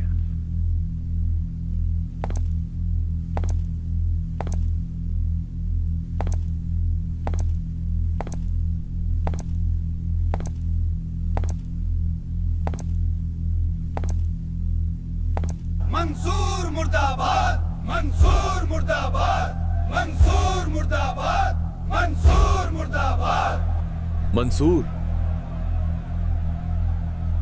इन सब का कहना है कि तुमने दीन की तौहीन की है, तुमने कुफ्र किया है। तुम अनल हक कहते हो, खुद को खुदा बताते हो। क्या तुम अल्लाह के वजूद को अपनी जुबान से कमजोर करना चाहते हो? बाबा, मुझे उसके सिवा और कुछ नहीं दिखता। जहां देखो वहां बस उसी का नूर दिखाई देता है। जिस्म में, रूह में, मेरे दिल में, हर धड़कन में, रग रग में वो समाया है। वो है तो सब है, वरना कुछ भी नहीं, कहीं भी कुछ भी नहीं। तुम्हारा दिमाग तो ठीक है? ये क्या पागलों जैसी बातें कर रहे हो? मंसूर, तुम होश में तो हो? ये सब क्या कह रहे हो? कुछ तो होश और हवास से काम लो। तुम मेरे बेटे हो, बगदाद के बादशाह के बेटे, इस मुल्क के शहजादे। ये महल तुम्हारा है, ये दौलत शोहरत सब तुम्हारी है, ये तुम्हारी सल्तनत है। मेरे बाद तुम्हें ही इन सब पर राज करना है। होश में आओ, देखो तुम्हारे चारों तरफ ये शान और शौकत, ये महल, ये ऐशो आराम, ये है तुम्हारी असली जिंदगी। और ये क्या हाल बना रखा है तुमने? क्या हो गया है तुम्हें? तुम क्यों ऐसी बहकी बहकी बातें कर रहे हो? तुम्हारे इस रवैये से पूरी आवाम आज तुम्हारे खिलाफ खड़ी है। मत करो ये सब, मेरी बात मानो और बंद करो ये अनल हक कहना। जिद छोड़ दो मंसूर, ये दुनिया क्या कहेगी? जो तुम कह रहे हो इसका अंजाम जानते हो? अगर अब तुमने अनल हक कहना नहीं छोड़ा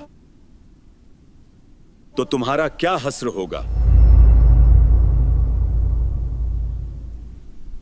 मुझे फर्क नहीं पड़ता बाबा, दुनिया क्या कहेगी। जिसे जो कहना है कहें, जिसे जो करना है करे। मेरी जिंदगी में अब उसके सिवा और कुछ है ही नहीं, कुछ भी नहीं। उसके सिवा मुझे कुछ अच्छा नहीं लगता। ना ये राजपाट, ना ये घर, ये महल, ना ये शान और शौकत, ना ये कुल परिवार। मेरा कुछ नहीं है सिवाय उसके। सिर्फ वो मेरा है और मैं उसका। मेरा आदि भी वही है, मेरा अंत भी वही है। मेरी दिन रात सुबह शाम सब वही है और कुछ नहीं है मेरा। ना जिस्म मेरा है, ना सांस मेरी है। जो कुछ भी है सब उसी का तो है। बस एक ही नाम है हर तरफ, जो उसने मुझे दिया है। अनल हक, अनल हक, अनल हक। मेरा फर्ज है अपनी आवाम की हिफाजत करना और उनकी अकीदत का एहतराम करना।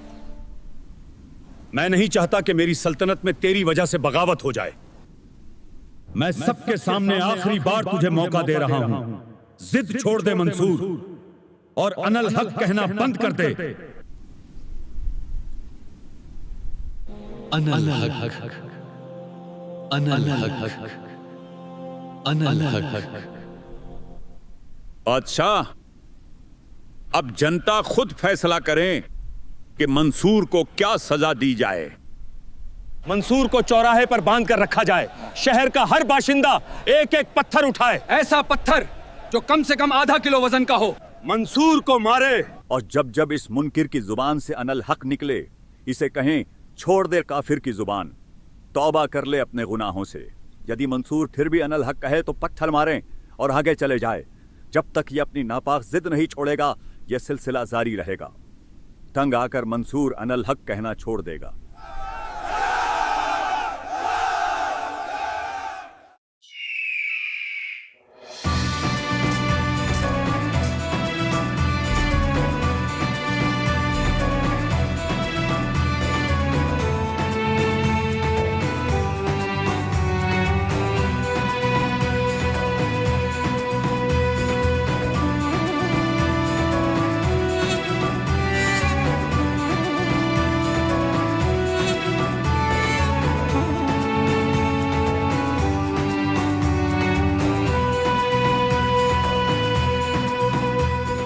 शहर वालों, दीन के गद्दार, अल्लाह के मुनकिर शहजादे मंसूर को आज सबके सामने उसके गुनाहों की सजा दी जाएगी। मंसूर का गुनाह है कि ये खुद को अनल हक कहकर खुद को खुदा कहता है, खुद को ही अल्लाह ठहराता है। हर मुसलमान का ये फर्ज है कि वो इस मंसूर को राह रास्त पर लाने के लिए इसके साथ जैसा सुलूक करना पड़े करें, इसको अपनी गलती का एहसास दिलाए। और अगर ये नापाक जुबान से अनल हक कहें तो हर शख्स दीन की खातिर इसे पत्थर मारे। शहर का हर बाशिंदा यहां से एक एक पत्थर उठाए और एक कतार में खड़ा हो जाए। यहां रखा हर एक पत्थर कम से कम आधा किलो वजन का है। कतार में बारी बारी इस मंसूर के सामने आगे आए और जब इस मुनकिर की जुबान से अनल हक निकले तो इसे पत्थर मारे और कहें छोड़ दे अनल हक कहना, तौबा कर लें अपने गुनाहों से। अगर फिर मंसूर अनल हक कहे तो दूसरा भी पत्थर मारे और आगे बढ़े। फिर तीसरा आए, फिर चौथा आए। जब तक ये अपनी नापाक जिद नहीं छोड़ेगा ये सिलसिला जारी रहेगा। ये पूरी आवाम का फैसला है और यही दीन का हुक्म है। अनल हक, अनल हक, अनल हक, अनल हक, अनल हक।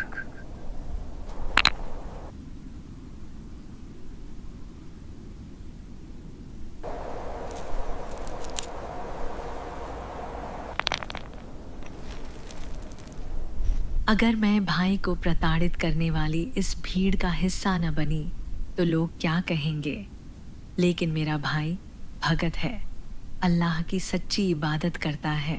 मैं उसे तकलीफ भी नहीं पहुंचाना चाहती, इसलिए मैं उसे पत्थर की जगह ये फूल मार दूंगी। जनता में मेरी बुराई भी नहीं होगी और भाई को भी तकलीफ नहीं होगा।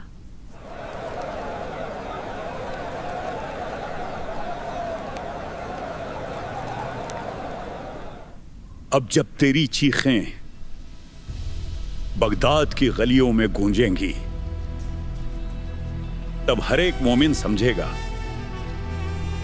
कि हमसे टकराने का अंजाम क्या होता है। हमें सच्चा इल्म बताने चला था। इसे इतना मजबूर कर दो कि ये अनल हक कहना छोड़ दे। या तो यह खुद तौबा करे या इसकी जिद ही इसकी मौत का सबब बन जाए। हमारा दीन हर हाल में बुलंद होगा। शुरू करो। अनल हक। मंसूर, छोड़ दें ये काफिर भाषा, बंद कर दे ये अनल हक कहना, वरना पत्थर लगेगा। अनल हक।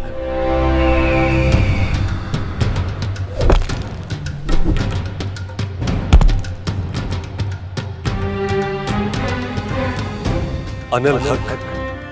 ऐ गुमराह, तूने खुद को खुदा समझने की जरूरत कैसे की? मंसूर, तूने दीन हक को बदनाम किया है। छोड़ दे ये अनल हक कहना, वरना पत्थर लगेगा।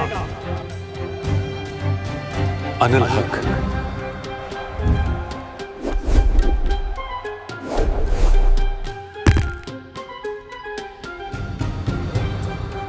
अनल हक। अनल हक। काफिर, छोड़ दे अनल हक। तेरी ये जुबान गलत है। तू खुदा का नाम अपने साथ कैसे जोड़ सकता है? अनल हक। अनल हक।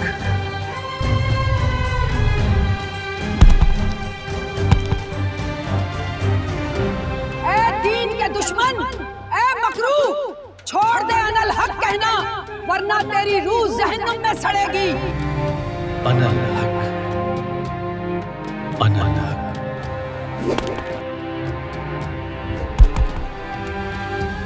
अनल हक। अरे मेरे शहजादे, आपने जो कहा वो कर दिखाया। आपने तो हमारी सारी मुसीबतें दूर कर दी। आपने हमारी खोई हुई उम्मीद लौटा दी है। कुएं भी भर गए हैं, तालाब में भी साफ पानी आ गया है। अब कोई भी प्यासा नहीं सोता। अल्लाह आपको सलामत रखे। मंसूर, छोड़ दे अनल हक कहना। तू एक जाहिल है, तेरा ईमान भ्रष्ट है। तेरी हिम्मत भी कैसे हुई खुद को अल्लाह कहने की? अनल हक। अनल हक।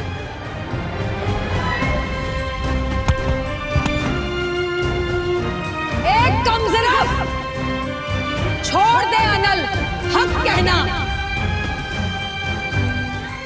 अनल हक।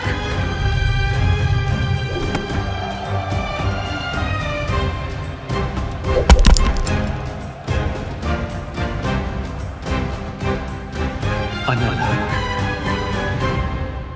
अब भी अनल हक बोल रहा है। तेरी बकवास ने कितनों को गुमराह किया है फितनागिर। छोड़ दे ये अनल हक कहना। अनल हक। तेरा ये मुंह ही फोड़ देना चाहिए जिससे तू खुद को खुदा कहता है।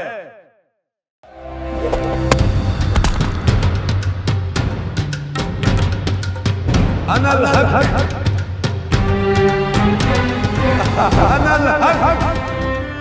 अनल हक। देख काफिर, क्या हस्र हो गया तेरा। अब भी वक्त है, छोड़ दे अनल हक कहना और तौबा तौबा कर ले अपने गुनाहों से। अनल हक।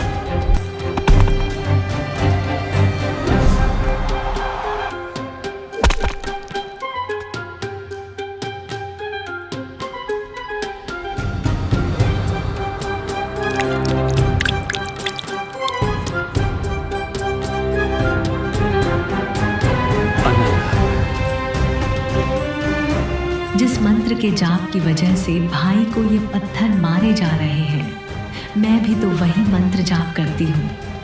मेरा भाई सच्चा भक्त है, खुदा पर कुर्बान है। लेकिन अगर आज मैंने भी पत्थर मारने का नाटक करके भाई को फूल नहीं मारा, तो अवाम में मेरी बदनामी होगी और लोग मेरी बुराई करेंगे। जैसे ये सब पत्थर मार रहे हैं, मैं भी उसी तरह फूल मार दूंगी। इससे भाई को चोट भी नहीं लगेगी और देखने वालों को लगेगा कि मैंने भी पत्थर ही मारा है।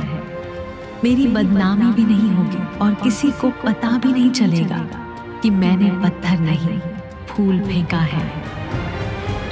अनल हक, अनल हक।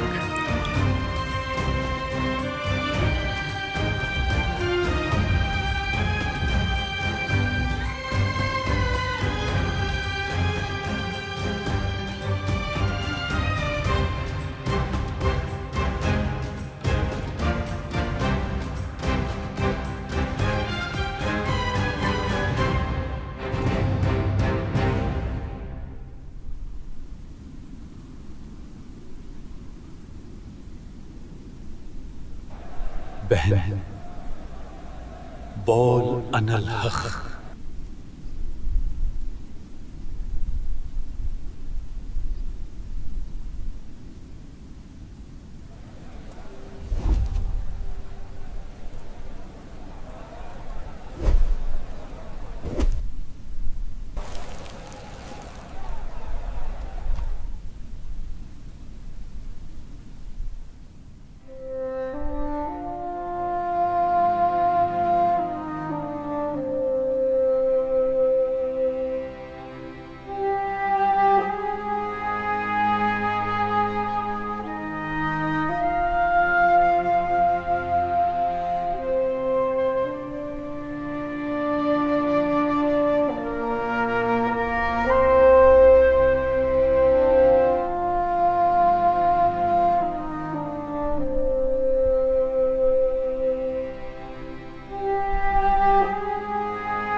भाई, जब सभी लोग पत्थर मार रहे थे जिससे आपके जिस्म पर इतने गहरे घाव बन गए, आप तब नहीं रोए? बहन, जनता तो अनजान है कि मैं किस लिए कुर्बान हूं। बहन, आपको तो ज्ञान है कि परमात्मा के लिए तन मन धन भी सस्ता है। बहन, मुझे नादान जनता के पत्थर मारने का कोई दुख नहीं था, क्योंकि इनको ज्ञान नहीं है। हे बहन, आपको तो सब पता है, मुझे इस मार्ग पर लाने वाली तू है। तेरा हाथ मेरी ओर कैसे उठ गया?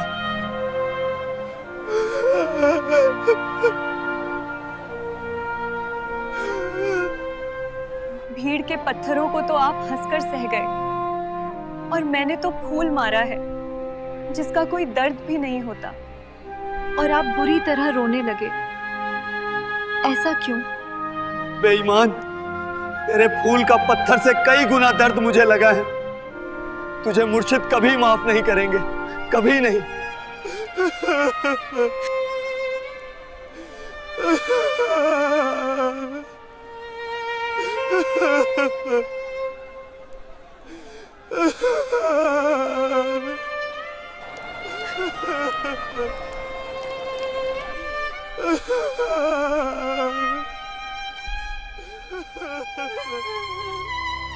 जब अपने ही खुदा के शागिर्द विश्वासघात करें तो फिर औरों से क्या उम्मीद करें। जिसे अपने ही खुदा का वफादार माना, उसके विश्वासघात का फूल जैसा दर्द भी असहनीय हो जाता है। जब मंसूर अकेला दुनिया के हर सितम से जूझ रहा था, ऐसे नाजुक वक्त में शिमली ने हिम्मत बांधने की जगह विरोधियों की पंक्ति में खड़े होकर अपने हाथ से फूल मारा, तो इस विश्वासघात को मंसूर कैसे सहन कर पाता। हर इंतहाई दर्द को हंसकर सहने वाले मंसूर पर शिमली का फेंका हुआ एक फूल सबसे गहरा वार कर गया। उस फूल से मंसूर की आंखों से गिरने वाले उसके आंसू इस बात के गवाह थे कि विश्वासघात का दर्द शारीरिक यातना से कितना अधिक गहरा और असहनीय होता है। लोग आए और पत्थर मारते गए। सुबह से रात हो गई। मंसूर तो प्यार की एक ऐसी स्थिति में था जहां उसे खुदा के अतिरिक्त कोई दूसरी वस्तु नहीं सुहा रही थी। न उसे अपने जीवन की फिक्र थी, न मौत की चिंता। जब पत्थर मारने वालों की कतार खत्म हो गई और सब चले गए, तब सिर्फ कुछ धर्म के ठेकेदार ही वहां मौजूद रहे। उन्होंने मंसूर को खोला और जख्मी हालत में राजा के पास लेकर गए।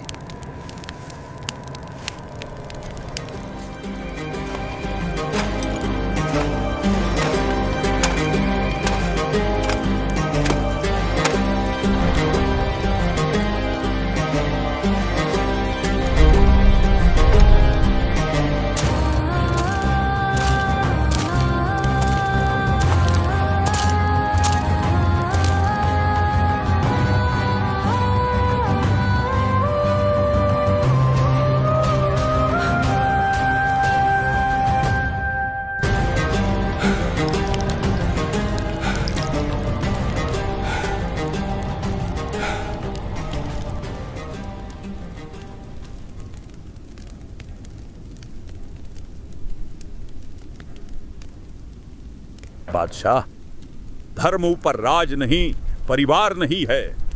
मंसूर अनल हक कहना नहीं छोड़ रहा है। इससे कहा जाए कि या तो अनल हक कहना त्याग दे, नहीं तो तेरे हाथ, गर्दन, पैर सब टुकड़े टुकड़े कर दिए जाएंगे।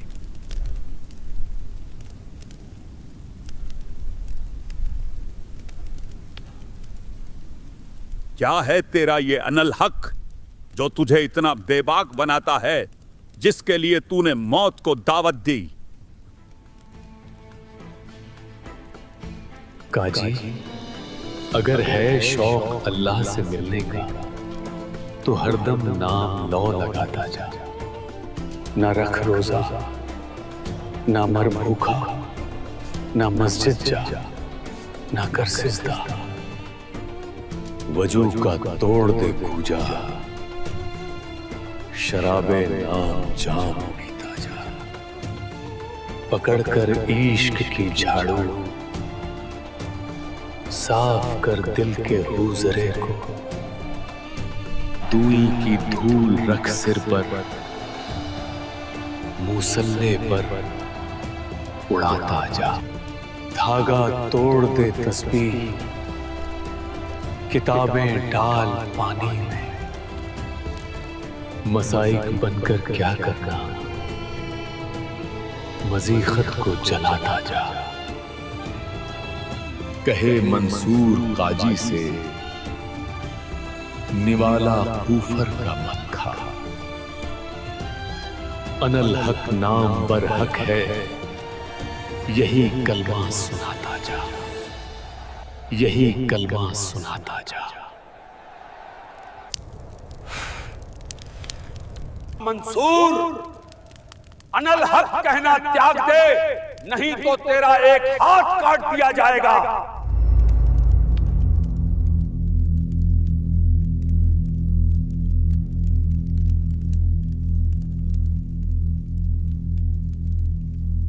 अनल हक, अनल हक, अनल हक, अनल हक, अनल हक।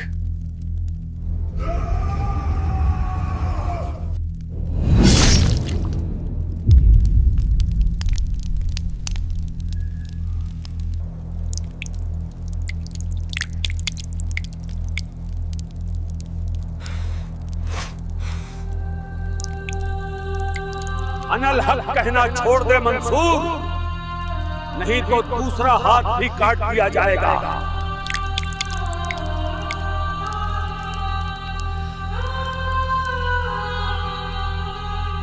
अनल हक, अनल हक।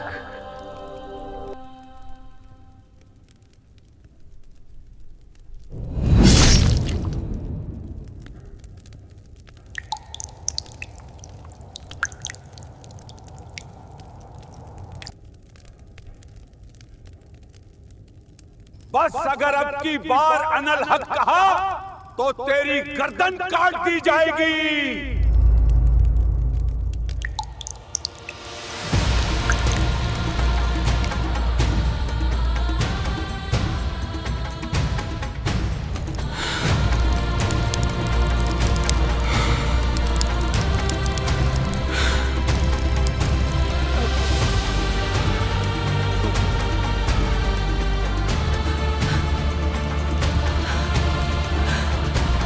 अनल हक, अनल हक,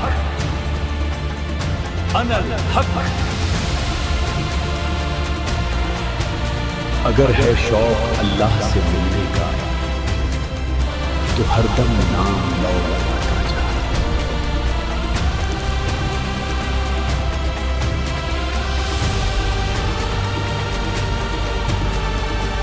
मैं मंसूर हूँ, लेकिन सबसे पहले इस शहर का फर्ज आप सबकी खिदमत में रहे। मेरी जिम्मेदारी भी है और फर्ज है।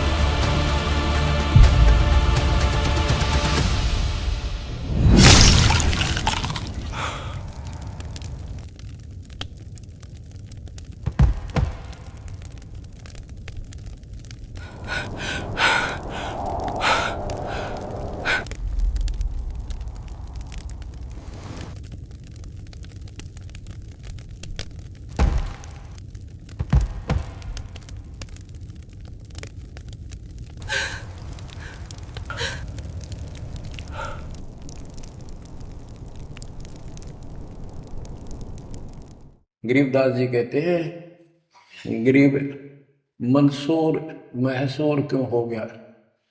एक तो है मशहूर, मशहूर होता प्रसिद्ध, एक महसूर महरूम यानी कुर्बान। कहते मंसूर महसूर क्यों हो गया, कुर्बान क्यों हो गया। शरीर फांसी प्रवेश और जाके ऊपर इतनी नौबत बीती। कैसा है वो देश, वो कितना सुखदाई होगा जिसके लिए शरीर टुकड़े टुकड़े करा दिए, मरते मटो मल के घर जाना। अब इस ज्ञान को परमात्मा ने मंसूर अली जी को दिया था। उसके बाद उसने अपने धर्म के लोगों को समझाना चाहा, जिसका परिणाम ये हुआ। कहा था, अगर है शौक अल्लाह से मिलने का तो हर दम नाम लो लगाता जा। अगर है शौक अल्लाह से मिलने का तो हर दम नाम लो लगाता जा। न रख रोजा न मर भूखा, न मस्जिद जाना कर सजदा। न रख रोजा न मर भूखा, न मस्जिद जा न कर सजदा। वजू का तोड़ दे को जा, शराबे नाम पीता जा। वजू का तोड़ दे को जा, शराबे नाम पीता जा। अगर है शौक अल्लाह से मिलने का तो हरदम नाम लो लगाता जा। पकड़ कर इश्क का झाड़ू सफा कर दिल के हुजरे को। पकड़ कर इश्क का झाड़ू सफा कर दिल के हुजरे को। दुई की धूल रख सिर पर मुसल्ले पर उड़ाता जा। दुई की धूल रख सिर पर मुसल्ले पर उड़ाता जा। अगर है शौक अल्लाह से मिलने का तो हर दम नाम लो लगाता जा, अगर है शौक अल्लाह से मिलने का, हर दम नाम लो लगाता जा। धागा तोड़ दे तस्बीह किताबें डाल पानी में, धागा तोड़ दे तस्बीह किताबें डाल पानी में। इनमें कुछ नहीं है, जो गुरु बताता है उसको ग्रहण करो। धागा तोड़ दे तस्बीह किताबें डाल पानी में, धागा तोड़ दे तस्बीह माला, या माला डाल रहे हो फेंक दे, इसने तोड़ के कुछ ना रखे बनावटी बातों। और ये किताबें डाल पानी में, इनको फेंक दो, इसमें इनकम्प्लीट नॉलेज। धागा तोड़ दे तस्बीह किताबें डाल पानी में, धागा तोड़ दे तस्बीह किताबें डाल पानी में। मसाइक बनकर क्या करना, मजीखत को जलाता जा। इसे इंकार न फूक ले। अगर है शौक अल्लाह से मिलने का, तो हर दम नाम लो लगाता जा। अगर है शौक अल्लाह से मिलने का, तो हर दम नाम लो लगाता जा। कै मंसूर का जी से निवाला कुफर का मत खा। ये मांस मत खा, अरे गलत साधना ना कर काजी। कह मंसूर का जी से निवाला कुफर का मत खा। अनल हक नाम बरहक है, यही कलमा सुनाता जा। अनल हक नाम बरहक है, यही कलमा सुनाता जा। और बच्चों, जिस भी संत को कुछ प्राप्त हुआ, उसने सामाजिक परंपरागत जो अधूरी साधनाएं थी उनको त्यागना पड़ा। और काल से प्रेरित उसी के धर्म मजहब के जाति के लोगों ने उसको कठिन यातनाएं दी, परेशानियां पैदा की। क्योंकि ये काल प्रेरणा है, काल का जुगाड़ है। पहले कोई धर्म नहीं था, अब 2000 वर्ष से इधर इधर ये 3-4 धर्म बढ़ गए और बन गए। पहले तो एक सनातन धर्म था, शुरुआत आदि सनातन धर्म से हुई थी, जो परमात्मा है ज्ञान बताना चाह परमान्या की सेन ने मनु जी को मिले, सब ऋषियों के मिले, उसको राह दिखाना चाह क्योंकि उसके बच्चे हैं, पर उनके अंदर अहंकार था, मिसगाइडेड थे। ब्रह्मा जी से अधूरा ज्ञान प्राप्त, उन वेदों पर आश्रित रहे। अब वो दुरुक्ति होकर कलयुग में आ लिए, वो पिछली पुण्य खत्म करके ऋषि भी बन लिए, सारे पापड़ बेल लिए, कुछ हासिल हुआ नहीं, मोक्ष हो ही नहीं सकता। तो बच्चों, इसमें मंसूर अली जी ने सारी ये बात बता दी। मंसूर कहे काजी से निवाला कुफर का मत खा, ये मांस मछली मत खा, ये पाप ना कर। और ये क्योंकि उनको जितना ज्ञान था, जैसे संपूर्ण ज्ञान तो आपको ही देना चाहता था ना, कसम खवा रखी थी किसी को नहीं बताना। लेकिन मंसूर अली को खुद परमात्मा मिले, उनको ये मंत्र दिया, एक सॉफ्टवेयर लगा दिया, जैसे एक पशु का अपना पट्टा बांध देते हैं, वो धंधा हो जाता है। इस प्रकार मालिक ने इनको शुरू अपना ज्ञान देकर ऐसे ऐसे नाम दे दिए जिन्हें कुछ राहत मिली, लेकिन मोक्ष तो ईब होगा इनका। और जो उन्होंने किया, कुर्बान हुए मालिक के नाम पर, उसको जीवन दे दिया। फूक दिए थे मंसूर अली जी, शेर जीवित रख दिए। हजारों की संख्या में वहाँ घूम रहे थे, सब अपने घर बढ़ गए भाग भाग कर। उनके जाने के बाद उनकी महिमा करते हैं ये लोग। मंसूर काफिर है, इसने हमारे धर्म, मजहब और हमारे इल्म को गलत ठहराया है। इसलिए इस काफिर को जन्नत नसीब ना हो, इसकी लाश को दफन नहीं, जलाकर राख को दरिया में बहा दिया जाए।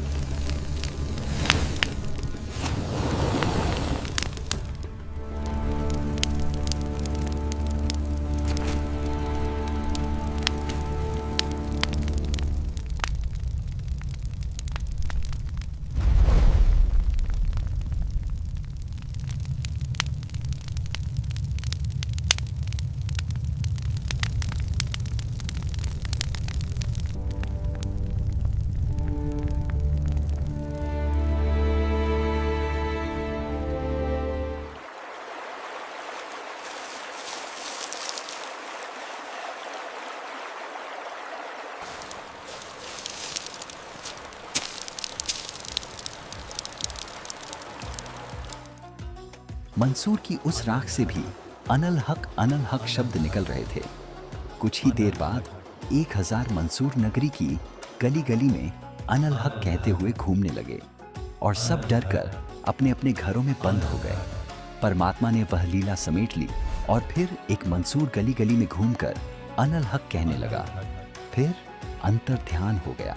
मुर्शीद समस्तर बेग जी ने मंसूर का नाम बदलकर मोहम्मद रखा और उसे लेकर हिंदुस्तान, जो कि अब वर्तमान पाकिस्तान का शहर मुल्तान है, वहां आ गए। वहां अच्छी आत्माएं उनके अनुयायी बन गए, परंतु इस्लाम के विरुद्ध भक्ति क्रिया होने के कारण वहां के व्यक्तियों ने घोर विरोध करना शुरू कर दिया। जो अनुयायी बने थे उनका भी आश्रम में जाना बंद कर दिया। समस्तर बेग जी के पास ईंधन समाप्त हो गए। उन्होंने शहजादे मंसूर से कहा कि इस आटे की एक ही मोटी रोटी बनाकर शहर में ले जा और किसी के घर से रोटी पका ला। शहजादा कच्ची रोटी लेकर शहर में गया। किसी ने रोटी नहीं सेकी, उल्टा मोहम्मद के मुख पर चोट मारकर जख्मी कर दिया। बिना रोटी पकाए शागिर्द वापस आया और सदगुरु जी को बताया, लोगों ने मेरा ये हाल कर दिया, रोटी भी नहीं सेकी। तब समस्तर बेग जी ने रोटी को हाथ पर रखकर सूरज की ओर मुख करके कहा, ए सूरज, यहाँ आकर मेरी बाटी सेक। उसी समय सतगुरु जी के हुक्म से सूरज जमीन के करीब आने लगा और गर्मी इतनी बढ़ गई कि मुल्तान शहर जलती भट्टी में तब्दील होने लगा।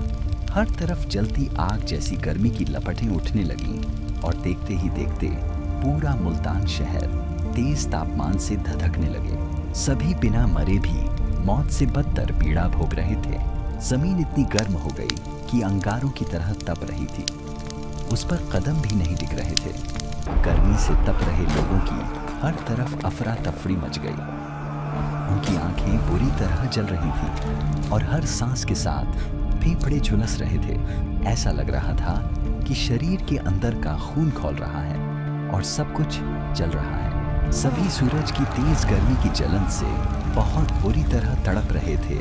पूरे मुल्तान शहर ऐसे खौफनाक मंजर में तब्दील हो गया जहां मौत राहत थी, लेकिन जिंदगी एक असहनीय यातना जिसे सहना नामुमकिन हो गया था। कुछ समझदार लोग सतगुरु की खिदमत में पेश हुए और माफी मांगी। कहा कि कुछ नादान लोगों के कर्म की सजा पूरे मुल्तान को मत दीजिए। सतगुरु ने कहा कि ये लोग नादान नहीं, दुष्ट हैं। इन्होंने आग जैसी सस्ती वस्तु भी संतों को देने से मना कर दिया।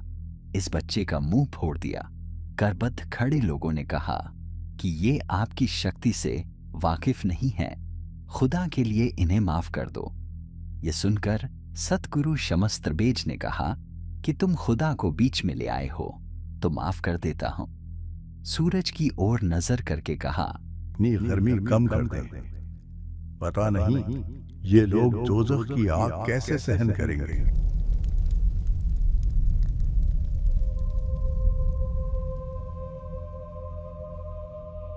इस घटना के बाद मुल्तान के लोग भक्त बनने लगे।